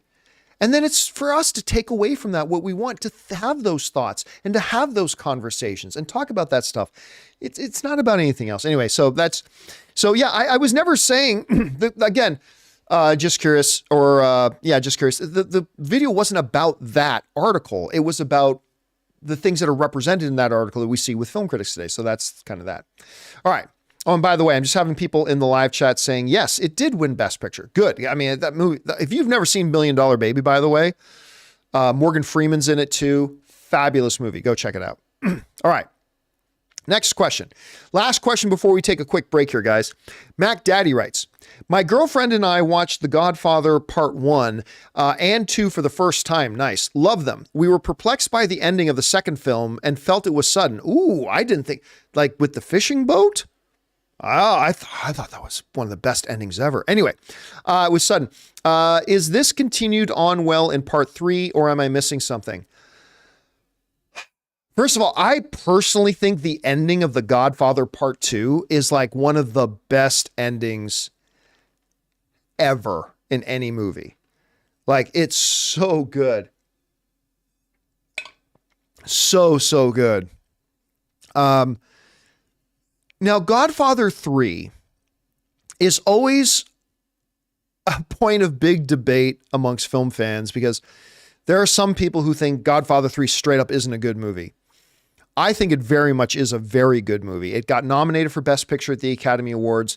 I think it's the weakest of the three Godfather films, but I still thought it was credible. And I say, if you take Sofia Coppola's character out, not Sofia Coppola, but if you take Sofia Coppola's character out of that movie, it's right. It gets close to being right up there with Godfather 1 and 2. I think it's a terrific movie. So it does not have a sudden ending. It's a very wind down kind of ending. If you liked Godfather 1 and 2, I would suggest watching Godfather 3. Again, understand that Sofia Coppola's, from what I understand, if I remember it right, and correct me if in the live chat if I'm wrong about this, but Sofia Coppola wasn't supposed to be in it. She, of course, is Francis Ford Coppola's daughter. It's Beetlejuice girl, Winona Ryder. I believe Winona Ryder was supposed to play that character. Again, guys in the live chat, correct me if I'm wrong on that, but I think it was Winona Ryder that was supposed to be play it. And I'm being told that, yeah, it was Winona Ryder. And that may have made it a bit of a different movie. I personally think that it wouldn't have made that much of a difference. Yes, she was a better actress for sure. I still don't think the character was great. But yeah, man, I do. I think The Godfather 3 is a really good movie, and I think you should check it out. All right, guys, listen. We are now all done. The tip questions have come in. By the way, if you sent in a question on the tip link in the last couple of hours, I wouldn't have it here. So just wait. You'll see your question get answered on the next installment of Open Mic, because we take all the questions that get sent in and we put them into a document. And this document got made a couple of hours ago. So if you sent one in after that, you're going to have to wait until the next Open Mic to get it answered. But we have a bunch of live questions that you guys have sent in for those of you guys watching live. So we're going to get to those. But before we do, we're going to take a quick second and thank a couple of sponsors of today's episode of Open Mic. My mobile service provider, and they should be yours, Mint Mobile, and the makers of the jeans I'm wearing right now, The Perfect Jean. Guys, we want to take a second and thank a sponsor of this video, Mint Mobile. On average, it takes about 30 days for a person to break their New Year's resolution. So if saving money was on your 2024 list, your odds aren't looking that great. Luckily, I have a 100% guaranteed way to save you money this year. Just switch to Mint Mobile. For a limited time, wireless plans from Mint Mobile are $15 a month when you purchase a 3-month plan. That's unlimited talk, text, and data for $15 a month. I've told you guys many times that after switching to Mint Mobile, I am spending less than a third on my cell bill than I used to with a major carrier. Say goodbye to your overpriced wireless plans, jaw-dropping monthly bills, and unexpected overages. All Mint plans come with unlimited talk and text plus high-speed data delivered on the nation's largest 5G network. And don't worry about having to change phones or numbers. Use your own phone with any Mint Mobile plan and bring your phone number along with all your existing contacts. So guys, to get this new customer offer and your new 3-month unlimited wireless plan for just $15 a month, go to mintmobile.com/Campea. That's mintmobile.com/Campea. Cut your wireless bills to $15 a month at mintmobile.com/Campea. Additional taxes, fees, and restrictions apply. See Mint Mobile for details. Hey guys, we want to take a second to thank a sponsor of today's video, The Perfect Jean. Guys, are you tired of the rough and rigid jeans crushing your boys? Well, today's sponsor, The Perfect Jean, finally solved all of your denim difficulties. They make great looking, perfect fitting jeans that are as comfortable as sweatpants. The secret? A special denim fabric that is super soft and has the perfect amount of stretch so you can squat, do yoga, or just sit around all day without ever having to take them off. I'm going to admit I was a little bit skeptical because to me, jeans have always been jeans. They're practical, but not always the most comfortable. But I'm telling you guys, it's not an exaggeration. Once I put on these jeans, the Perfect Jean redefined what jeans can be to me. They're the perfect fit, they stretch, they breathe, and again, they're just insanely comfortable. So guys, it's finally time to stop crushing your balls in uncomfortable jeans by going to theperfectjean.nyc/Campea15. Our listeners get 15% off your first order plus free shipping, free returns, and free exchanges when you use code Campea15 at checkout. Again, that's 15% off for new customers at theperfectjean.nyc/Campea15 and use the code Campea15. After you purchase, they'll ask you where you heard about them. Please support the John Campea Show and tell them we sent you. And thank you to our friends at Mint Mobile and The Perfect Jean for sponsoring today's episode of Open Mic. All right, guys, let's get over to your live questions that you guys have been sending in, shall we? We are going to pick things up here with... now again, guys, I'm sorry for the formatting. We're not able to get your name on screen, but we are able to get your questions on screen. So we'll go with that. Okay. We're going to start off with Tom Weinberg, who writes, the scene where Aang gets told he is the Avatar bears a striking resemblance to the "You Are My Son" scene in Man of Steel. Dialogue is very similar. Oh, it's a complete ripoff. It's just a straight up ripoff of Man of Steel, where he's telling little Aang, the old master's telling Aang that his true identity, just like Pa Kent telling a young Clark Kent his true identity. And then Aang looks up at him and goes, can't we just keep pretending that I'm your friend? And then the old man goes, I am your friend, which is an exact ripoff of Pa Kent telling young Clark Kent who he is, and Clark going, can't we just keep pretending you're my dad or that I'm your son? You are my son. It was a total ripoff. I mean, I didn't mind it, but make no mistake about it, it was absolutely a ripoff. 100% it was a ripoff. All right, next up. Jared writes, choose one and erase the other from existence. Lord of the Rings trilogy or Dune 1 and 2. Oh, that's easy. That's easy. You keep the Lord of the Rings trilogy. The reason is Dune 1's great, but Fellowship of the Ring, Two Towers, and Return of the King are all better than Dune 1.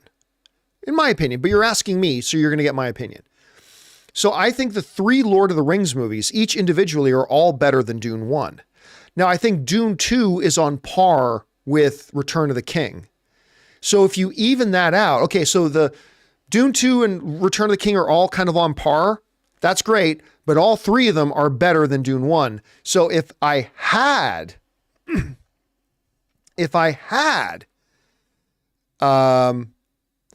to only keep one, it would be Lord of the Rings. I mean, that it's easy, actually. It's an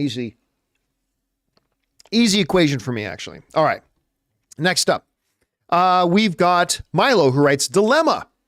Do I see Dune in Dolby or IMAX? I usually go to Dolby because I'm tall and there's more legroom and there's so much hype around IMAX this time.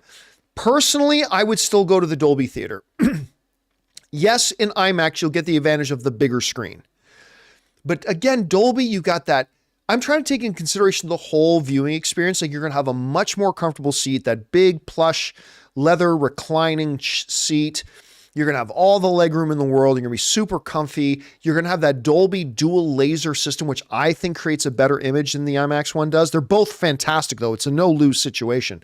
So you're good to go for either of them, Milo, but I would say the Dolby one. All right. Orange Hand writes, can Jinx / Powder be redeemed, or is she too far gone? This is, of course, for Arcane, which hopefully season 2 is going to be coming up pretty soon. I think the character can be redeemed. I think they can be redeemed. I don't think they will, though. That's just my guess. I don't think they will, but it's totally possible that they do. All right, Murray Reich writes, have you ended up seeing Lisa Frankenstein? I have not. I just have not had the chance to see it.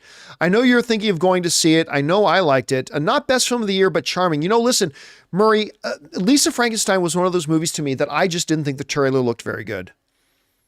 I mean, I thought it looked okay, but quite frankly, I thought it looked like a high school film class made trailer. I didn't think the trailer looked great. That being said, since the trailer came out, I've heard from a lot of people, including a lot of you guys watching the show, that said it was really quite good. And so, like, for me, it's like, okay, that's good enough. I'll go check it out. I'll go check it. Wait a minute. Is this true? Stephen Bowman is saying that Robin Williams' daughter is the director of Lisa Frankenstein. Can anybody in the live chat confirm that? Is that true? People are saying, yeah, it is. I did not know that. Oh, well, shit. Now I got to go see it. I mean, if Robin's kid, yeah, well, now I'm going to have to go see it. I had no idea. I know, man, they should really make that a part. I mean, maybe they don't want to take advantage of Robin Williams' name. They don't want to, what's the word I'm looking for? Yeah, they don't want to take advantage of that, but maybe they kind of should have made that a part of the discussion. Maybe they should have made that part of the discussion. Anyway. All right. Thanks for that, Murray. Next up, Wesley Cunningham writes, has the audience abandoned live-action Transformers similarly to the DCEU? They now struggle to hit $500 million against gigantic budgets. Can it be resurrected or needs to be put to rest for a few years? Listen, they made such... Okay, look, before I say anything else, let me say that I liked Transformers Rise of the Beasts, okay? I liked it. I didn't think it was fantastic, but I liked it, okay? So I'm not trying to trash on Transformers Rise of the Beasts. But the people at Paramount made a fundamental mistake in making Rise of the Beasts instead of Bumblebee 2. And I'll tell you why. Because after years of Michael Bay running the Transformers franchise into the ground, like, yeah, they kept making $1 billion, but eventually the audience caught on and they totally gave up on the Transformers. After running it into the ground, along came Travis Knight, the director of Kubo and the Two Strings, to do a Bumblebee movie. Now, as a result of the Transformers franchise being run into the ground, understandably, not a whole ton of people wanted to go see another Transformers movie, Bumblebee. But here's the thing. Bumblebee was awesome.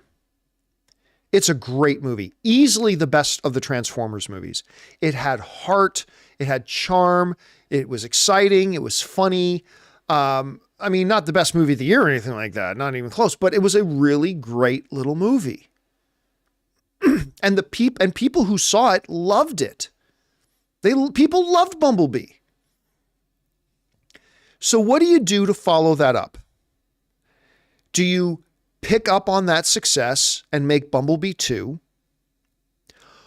Or do you get away from the thing that everybody loved and make another Transformers movie that kind of looks like the older Michael Bay Transformers movies that everybody abandoned and gave up on, that they had run into the ground. They made a fundamental mistake not carrying on the Bumblebee thing because people liked Bumblebee. They got on board with it. I would contend to you today, and there's no way to prove this, but I'm just going to say I contend this. I contend if they had done Bumblebee 2, brought back Travis Knight, did a second Bumblebee, picked up on the momentum and the success of the first one, number one, it would have made more money than the first Bumblebee movie, and we would be talking about the Transformers IP in a very different way today. Instead, they made a not bad little Transformers movie with Rise of the Beast, but they made a movie that kind of looked like the Michael Bay Transformers movies, and people had already given up on that. It was a huge mistake. Huge, huge, huge mistake. Anyway, that's just kind of my take on that. All right, next up, Murray Reich writes, I rewatched Strays, and man, it's so hilarious. The fetch and fuck game gets me every time. You know what the part that gets me every time? By the way, if you guys have not seen Strays, it's really damn funny. I mean, you got to have a filthy sense of humor, yes, which I do, admittedly. That movie's so funny. But the part that gets me every time isn't fetch and fuck, although that does get me. The part that gets me is, he gave me this special scarf. It's the scarf he uses to catch his penis sneezes. Every once in a while, Ann and I will just sit around and one of us will say, penis sneezes, and we'll just start laughing hysterically because we're filthy. He gave me this special bandana. It's the one he uses to catch his penis sneezes. Man, that movie is so funny. It's so... John, you're disgusting for liking that. Go suck a tree. I don't care. I thought it was really hilarious. I love that. I think it's so entertaining and so fun. Again, not one of the best movies of the year or anything like that, but you sit down for 90 minutes, you want to just laugh a bunch. That's a movie that'll deliver it. It'll deliver. It really will deliver a good fun time and you will laugh. All right. Next up, JW writes, over under 20% Avengers 5 gets another delay. I'll go over 20%. I don't think 50%. I think it's unlikely to get another delay, but I think it's more likely than 20%. So yeah, I think there's a chance it gets another delay. I don't think it will, but there's a chance. All right. Next up, Bobby Jackson writes, I mentioned on the John Campea Show how Florence Pugh is on a roll. Absolutely. But I also have to give it up to Anya Sawai on the TV side, with her being in Monarch and now on Shogun. Oh, is that the girl? Honestly, I've never known her name. Yeah, this has been a great couple of months for her. If we're talking about the girl who's playing Mariko on Shogun. Sorry, my Apple Watch is going off. I've never known her name. I never looked up her name. She is having a great couple of months because Monarch was great. And she is so good in the first couple of episodes of Shogun. And yeah, Raph, I mean, look,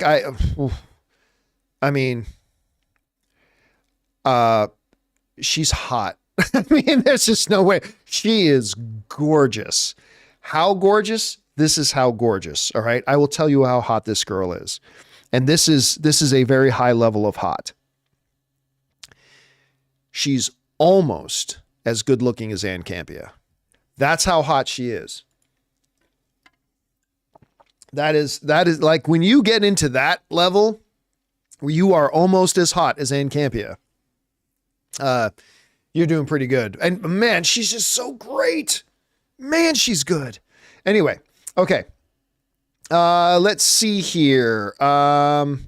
Next up, we've got Chris Miner, who writes, watch 7 for the first time. Masterpiece in my opinion. Oh yeah, it's incredible. It is still an ending. What's in the box? It is still one of the great endings. I mean, it's a terrific movie.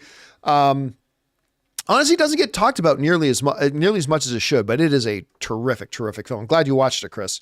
Okay, next up, we got Ka Cinema, who writes, Peacemaker dropped for Mortal Kombat 1, and he's a ton of fun so far in terms of gameplay and character interactions. Makes me want to rewatch the show. I'll tell you what, a lot of times when they put in characters in these fighting games, it's really just a skin. A lot of times it is, or, with a little bit more. But I watched the trailer for Mortal Kombat with the Peacemaker character they put into it. And I got to tell you, I laughed for like a full minute watching that trailer. Like a full minute, I laughed watching that trailer. I thought that for you, it made you tempted to go back and watch Peacemaker again. For me, it made me tempted to play Mortal Kombat just so I can play the character. All right. Next up, we got Future Millionaire who writes, Dune will be my first theatrically watched movie so far this year. It's a good one to start with. Hoping it lives up to the hype. Super excited. But if it is the best movie of the year, then it's all downhill from here. You know what? No, it's not. I used to always get frustrated, after Avengers came out, and to me, Avengers is still like the best comic book movie. But after Avengers came out, every time a comic book movie would come out,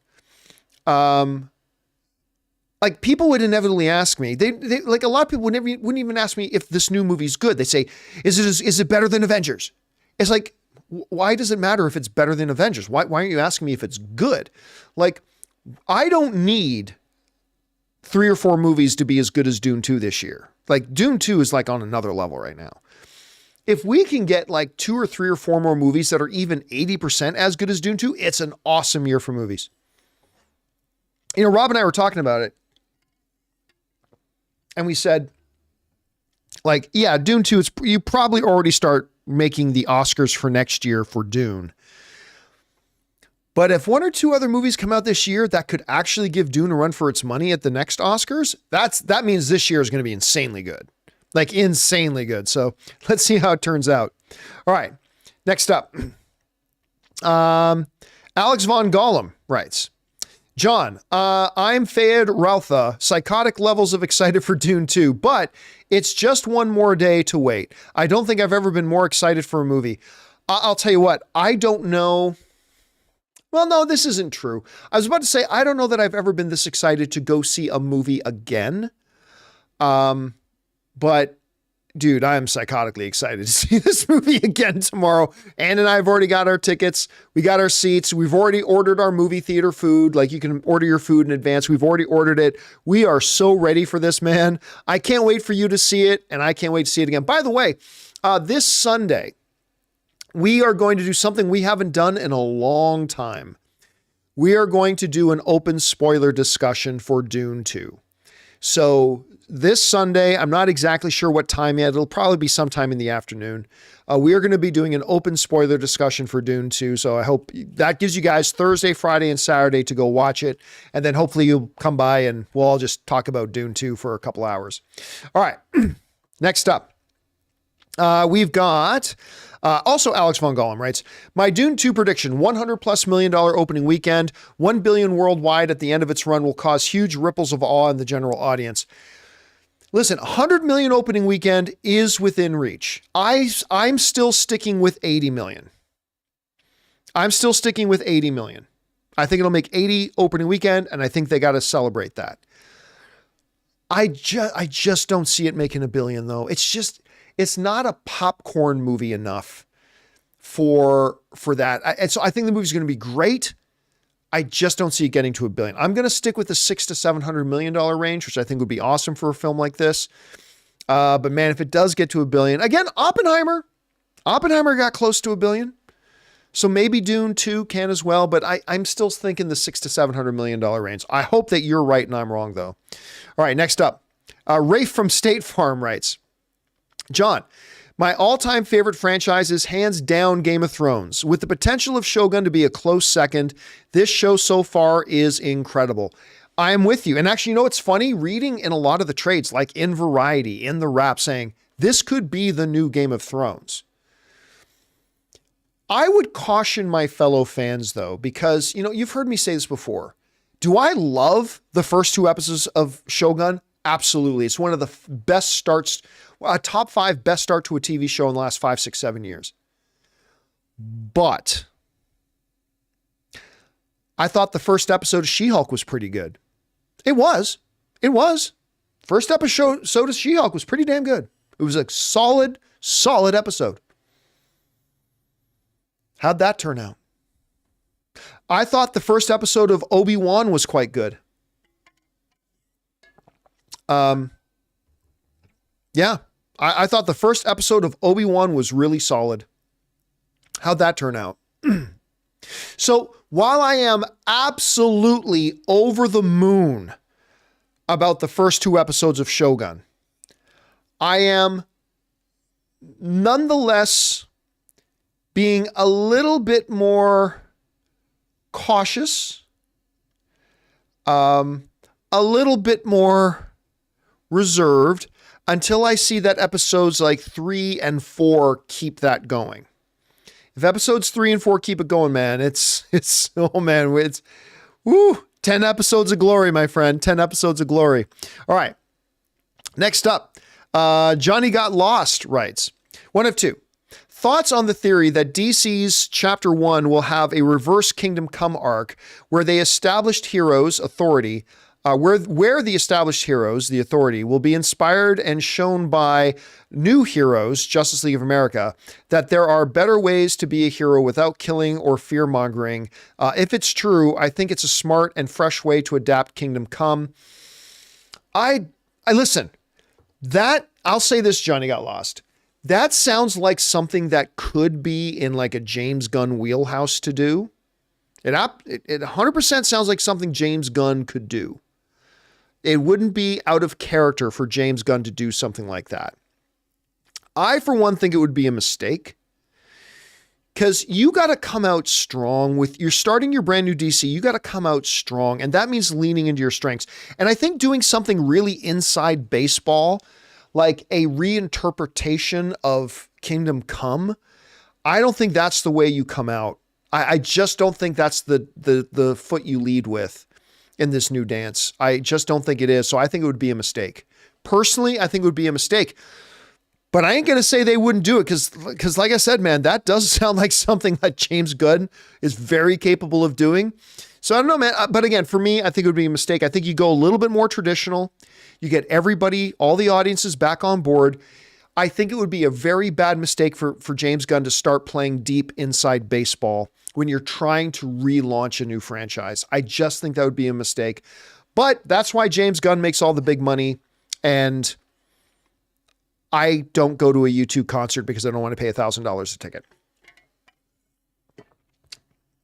I bet you James Gunn would have gone for $1,000 a ticket, but that's why he makes the big money and I don't. So, we'll have to see how that goes. Johnny Got Lost. Thanks for writing that in, man. All right. Next up, we've got Butter My Crumpet just sends in a little bit of support. Thank you, Butter My Crumpet. He also then writes in, hey, John, thanks for the advice. Sorry about depression. Should have worded it better, by the way. Watch Game Night for the first time. Amazing. Needs a sequel. Oh, I remember you sent in a question earlier today on the show. Well, thank you. And I'm glad you wrote in. Game Night.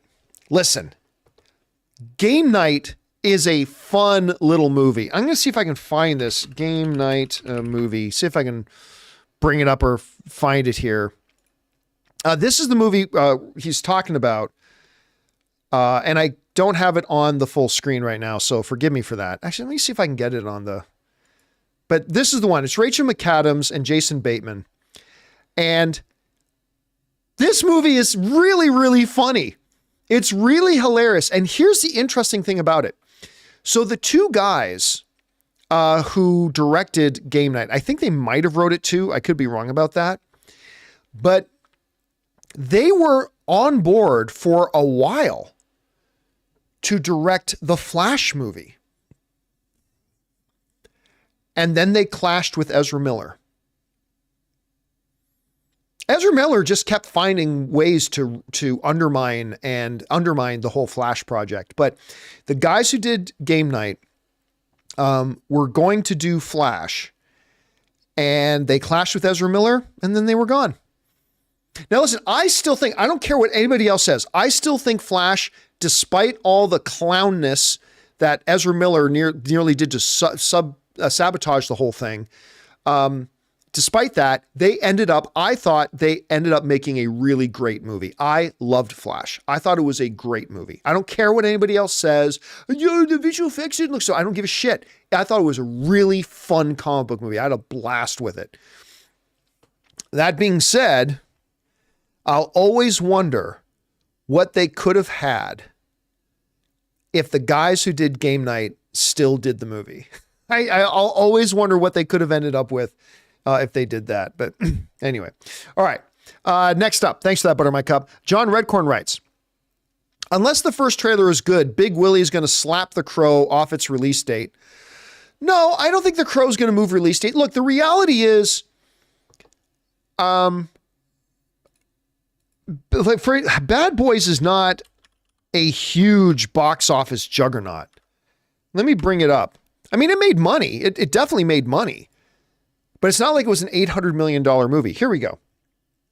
So, do I got this right? Oh, you can't quite see it, unfortunately. Okay. So, Bad Boys 3 made $426 million at the box, which is great. I mean, that's 4 Godzilla Minus Ones. It's great, right? But it's not like it's every other movie run and duck and cover, get out of the way of the box office juggernaut that is Bad Boys, right? It's a big success, but it's not the kind of money that I think something like The Crow has to run away from. And by the way, The Crow is going to be going after a significantly different demographic than the boys that Bad Boys is. So I think they're fine, but yeah, I mean, Bad Boys 4 is I think gonna trounce The Crow opening weekend. The Crow will still make its money, however much money that it is, but I don't think The Crow will do much better even if it moved weekends. I might be wrong about that, but I don't personally think it would make much more money even if it did move weekends. All right, next up. Maria writes, I haven't been able to end Dune 1. After an hour or so, I just lost interest. Should I watch Dune 2 at the theater or wait until it's on streaming? I would say this. Listen, I've been talking a lot about the fact that, listen, Dune is magnificence incarnate, but it's not for everybody. There are movies out there that everybody loves, and they're just not for me, right? You have movies that everybody loves that just aren't for you. Dune 2 is not for everybody. I would say this, Marie, and I can't believe I'm saying it, but I'm going to say it. If Dune 1 does not click with you to the point that you even have a hard time getting through the movie, I would say don't bother watching Dune 2. I would say don't even bother with it. I mean, Insomnia puts it right. Dune is hardcore sci-fi, and that is not everybody's cup of tea. It's just not. And if it's not for you, that's fine. There's nothing wrong with that. I would say use your time to watch something else that is more likely to entertain you than forcing yourself to watch Dune 2. Because I think if you didn't like Dune 1, then it's just not for you. And that's okay. There's nothing wrong with that. So that would be my recommendation, Maria. Thanks a lot for sending that in. All right, next up. Abraham writes, hey, John, do you recommend watching Dune Part 2 on an IMAX screen or a Dolby screen? Somebody else asked that a little bit earlier. Personally, I would take the Dolby Prime screen. That's me. But both of those propositions are winners. You win if you see it in IMAX. You win if you see it in Dolby. I would lean towards the Dolby, but you're a winner if you see it in IMAX as well. All right. John Redcorn writes, what was better, the final fight scene in Madam Web or the dragon fisting fart scene in Doolittle? I'll actually say the final fight scene in Madam Web. I can't believe I'm saying anything positive about Madam Web, but if I had to choose which was better, the final fight scene in Madam Web or the dragon fisting scene in Dr. Doolittle, I'll actually say the final fight scene in Madam Web was better. All right. Scorsese was right, writes, Dune and Shogun feels like the epic weekend we were promised with Endgame and the Night King battle in April of 2019. Those fell short. What the hell are you talking about? What? Those fell short. Okay. Anyway, sure. Listen, it's all subjective. You're entitled to that opinion, and your opinion is no more and no less valid than mine. So you're completely entitled to it. That weekend did not. No, I don't think Endgame is the greatest comic book movie of all time, but that was a pretty damn good weekend. That was a pretty damn good weekend. But yeah, this was great. I can't remember ever. And again, I've asked our viewers to email me and let me know if you can think of one, when we had such an awesome movie open and such an awesome show debut in the same week like this. Getting Shogun and Endgame 2 in the same week. It's crazy. It's like, what did we do to deserve this amount of awesomeness? All right. Next up, HV3 writes, who is the best player in the NHL? It's not Crosby anymore, right? No, Crosby is still up there, but he's getting closer to retirement age, so it's not Crosby anymore. Is it Austin Matthews or Connor McDavid? My favorite player is Kaprizov. It's Connor McDavid. I want to say Austin Matthews because he's a Toronto Maple Leaf, and he's great. And he's absolutely in the conversation. He's in the conversation. But the best player in the NHL right now is Connor McDavid. He's a special player, man. And he can do it all. He's got speed. He's got strength. He's got finesse. He's got magic hands. His puck control is insane. His ice vision is on another level. Yeah, he's great. If I'm a brand new GM in an expansion NHL team and I get to pick one player to build my team around, that's the guy I'm getting. I'm getting Connor McDavid. I keep wanting to say Conor McGregor. I'm getting McDavid. But hey, listen, I wouldn't cry either if I got Austin Matthews because that dude's a special player as well. All right, next up. Kevin Fraser writes, hey, John, I'm telling you, these New York City theaters are filling up, especially IMAX. Same thing happened for No Way Home. We may have something big on our hands. This may be a moment where cinema goers will go many rounds. I hope so. But again, IMAX screens, there are so few IMAX screens that you can't really judge by IMAX screens filling up, right? Because there's just not many of them.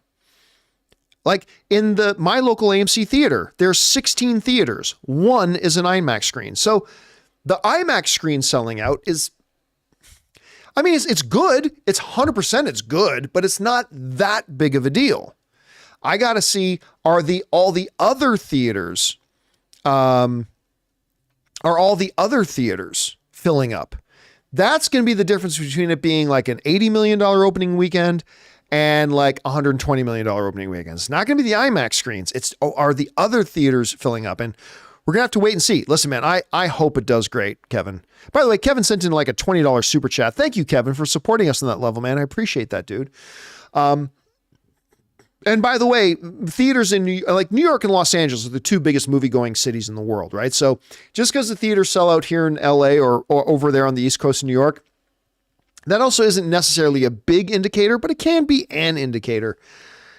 Look, I want nothing more, Kevin, than to wake up Sunday morning, go to Box Office Mojo, check the weekend results, and see $150 million opening weekend for Dune 2. There's nothing more I would like to see.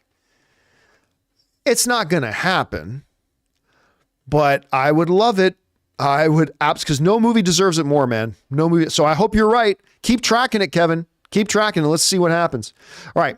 Tim writes, I knew nothing about Shogun going in and I loved it. My wife was the same way. My wife knew nothing about Shogun. You don't need to know anything about it. Just step one, Shogun. Boom. But they do such a great job in the show laying out the world. It's just so good. I'm glad you enjoyed it, Tim. Kevin Fraser again writes in and says, by the way, your 3-hour open mic last week was one for the ages. Thank you so much, man. I appreciate that. It was a little bit rough on my voice, but it was a fun one to do. Thank you, Kevin. All right. James Wheeler sends in a $20 super chat. Thank you, James. Appreciate that, dude. Who writes, hello, John. With the first 2 episodes of Shogun down, how would you rate it right now? Fresh in mind against the beginning of the 1980 miniseries. Oh, I think it's better than the miniseries so far. Now, you got to remember, I was a child when I saw the miniseries, back in the, like I was literally a child when the miniseries was out, but it's the higher production values, better drama, all that kind of stuff. So I would stack it as higher than the 1980s miniseries right now. And I think it's look, in the past year or so, we've had some ridiculous television, especially brand new shows starting. Last of Us, amazing. House of the Dragon, amazing. And now Shogun is up with those. It has the potential to be the best show of the year. Potential. But remember, again, I liked the first episode of She-Hulk and that went crappy after that. I liked the first episode of Obi-Wan and got crappy after that. Let's see. I'm not going to get too excited just yet. Not going to get too excited just yet for how good Shogun will be, but it's got the potential, James, to be the best show of the year. Potential. It could go south real fast. We'll have to wait and see. All right, next up. Devin Lida writes, I know you don't dabble on YouTube drama, not in the least, but as a businessman, what's your take on Rich Masucci and Jay Hoft on Review Tech USA? I was disappointed. No, nothing. I've never heard of either of them.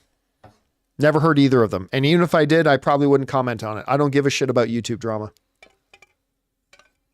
And I think anybody who participates in YouTube drama, like the principals involved, anybody who gets involved in YouTube drama is a child.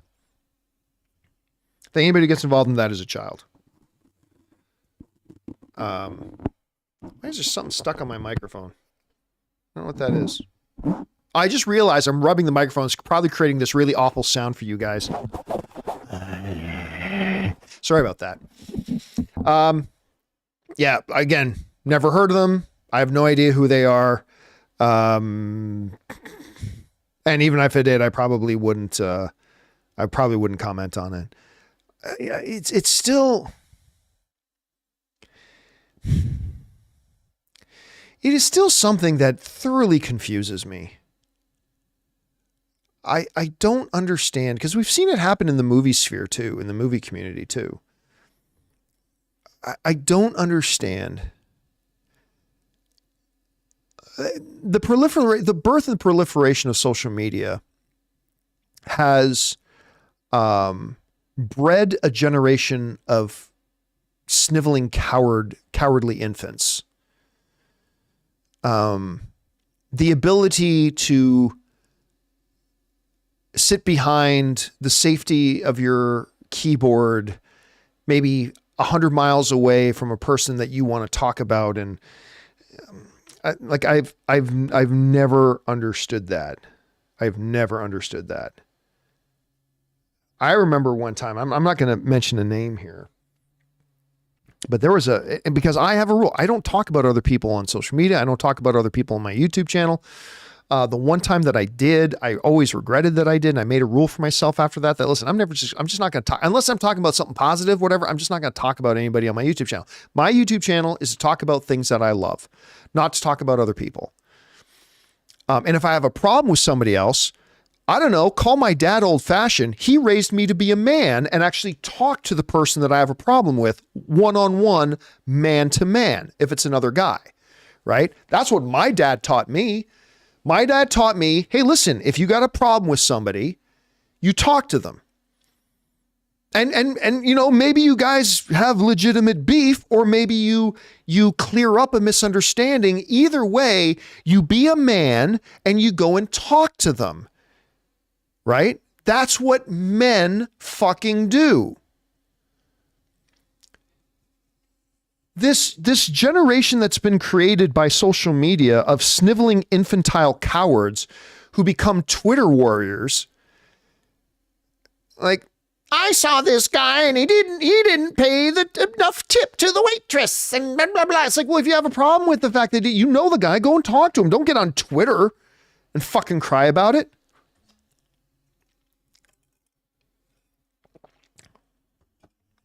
I'm not going to lie. I don't know what I should get into and what I shouldn't.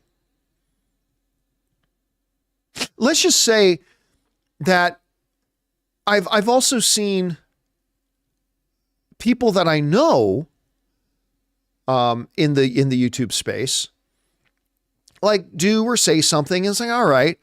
And then somebody else that person also knows jump on Twitter and decide to call them out for what they said. It's like, you sniveling little fucking infant, you know this guy. You've got his phone number in your speed dial. How about instead of being a little fucktwit, how about you jumping on I'm a Twitter warrior, blah, blah, blah. How about you be a fucking man, pick up your fucking phone and call the fucking guy and talk it out with him. Say, listen, dude, you did this and I had a real problem with it. I don't think you should do. But no, I don't have to be a man. That's confrontational. I'm too scared to talk to somebody one-on-one. I'm going to get on Twitter. Blah, blah, blah. Tweet. Fucking children. Like, I don't know what the fuck's gone on with the previous generation's fathers who didn't know how to raise fucking men. And then I see YouTubers going at it all the time. I see YouTubers going at it against each other. And I'm just thinking, like, I know for the fact that you two YouTubers going at it online, you know each other. Like, just pick up a phone. I don't get it. I don't get it. I don't get why people do it. And yeah. All right, next up. Andy writes, one of two. Happy belated birthday, John. Thank you so much for that. I appreciate that. I saw the first 2 episodes of Shogun at the Block last week. I love the Block over in Orange County last week, and I thought it was fantastic, especially episode 2. Thank you so much for hyping up this show because I probably wouldn't have checked it out otherwise. I'm sorry I took up 2 of your precious tickets, one of which I wasted by going alone. Yeah, so about a week before Shogun debuted, on Hulu, they did a special theatrical presentation of the first 2 episodes, much like they do with the Lord of the Rings series. And they did it at the Block 30 in Orange County. And I tried to get tickets to go to that, and they were all sold out. So clearly, Andy was one of the guys that was able to get it and go there. So I'm glad you had a good time with it, man. And I actually think Hulu didn't do a bad job advertising it, but I think they could have done a better job. I think they should have done some more marketing for Shogun, but hopefully it'll be a big success for them. All right. Bobby Jackson writes, have you watched the TV version of Dune? Yes, I have. Since I've seen part 2, I need something to quench my Dune thirst, so I'm considering watching it to hold me over. So Anne saw the first Dune, right? My wife Anne, I took her to see the first Dune. She knew nothing about Dune, fell in love with it, became her second favorite movie of all time. And then when I told her, well, you know, there's this, there used to be this thing called the Sci-Fi. By the way, does the Sci-Fi channel still exist? I honestly have no idea if the Sci-Fi Network still exists or not. I just don't know. But I said there was this thing called the Sci-Fi Network, and they did a Dune miniseries that encapsulates both Dune 1 and 2. All you guys are all saying that, yes, it still exists. Okay, I had no idea that the Sci-Fi Network still existed. That's not me shit-talking the Sci-Fi Network. I'm just saying I didn't know. I didn't know.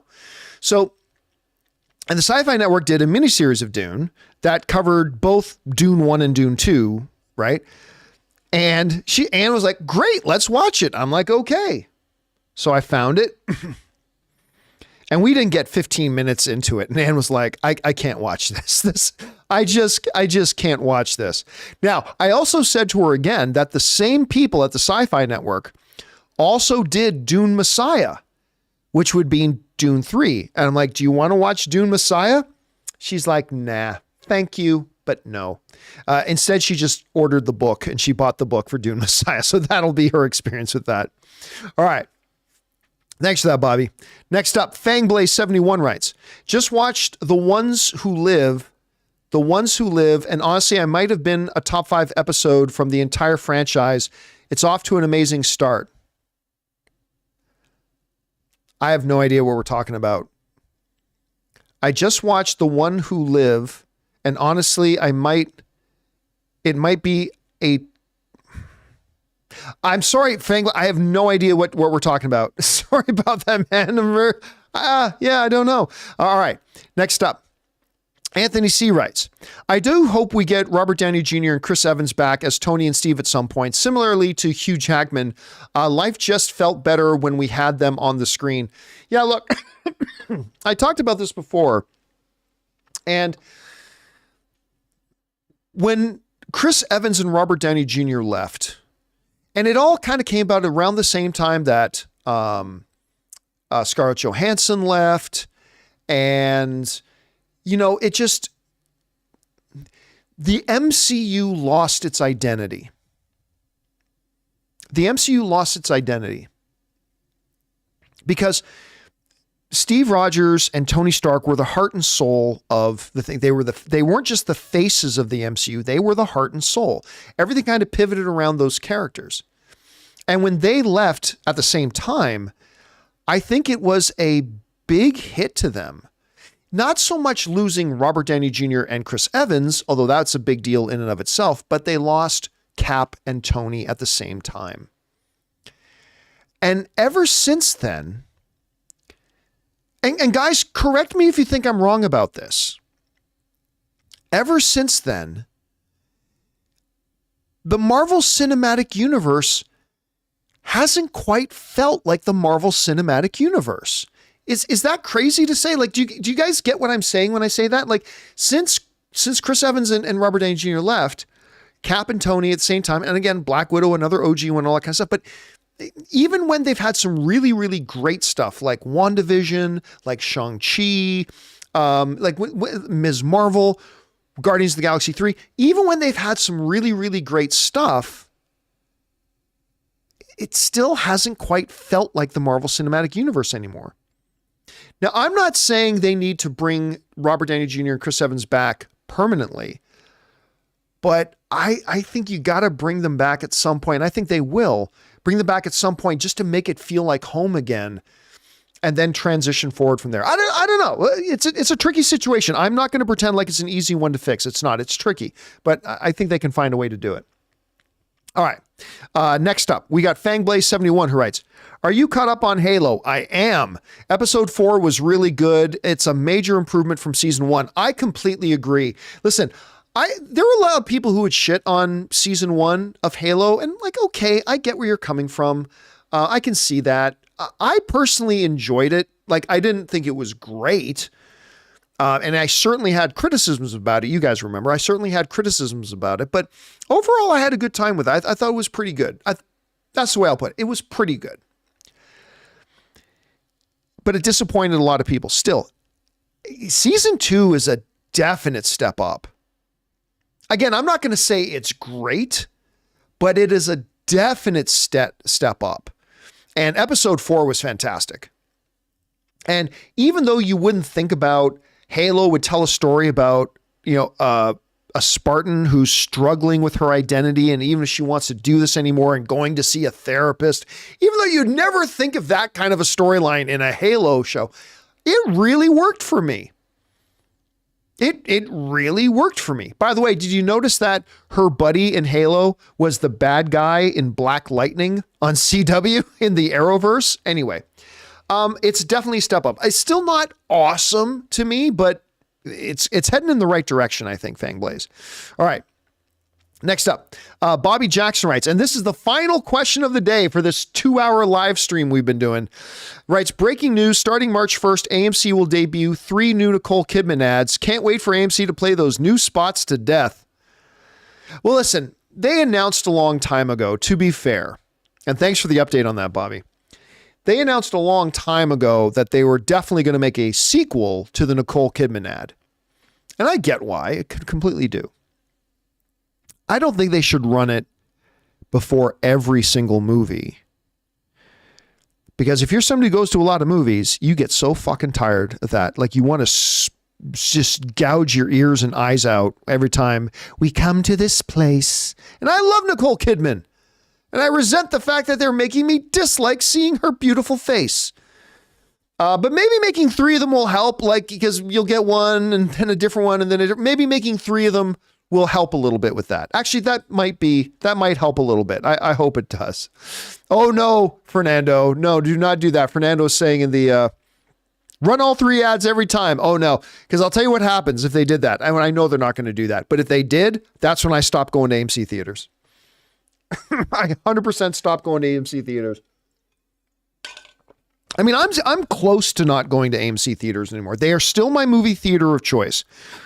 But I'm getting close to not going to AMC. But if they were running all 3 Nicole Kidman ads before every single movie, I would probably stop going. That would be the breaking point. That would be the breaking point for me. All right, guys. And that'll do it for today's installment of Open Mic. Thank you guys so much for being here and making this little show part of your day. Big special thank you to all you guys who sent in questions. Number 1, you gave us fun things to talk about. And number 2, you supported our channel as you did. And all of us here at the channel, thank you guys so much for your support. I'm going to make a little bit of an announcement right now. Tomorrow, there is going to be a town hall meeting for those of you who are our beloved channel members. I've got a few things to let you guys know about, something kind of significant, but don't worry. Anybody's getting worried about it. Don't worry.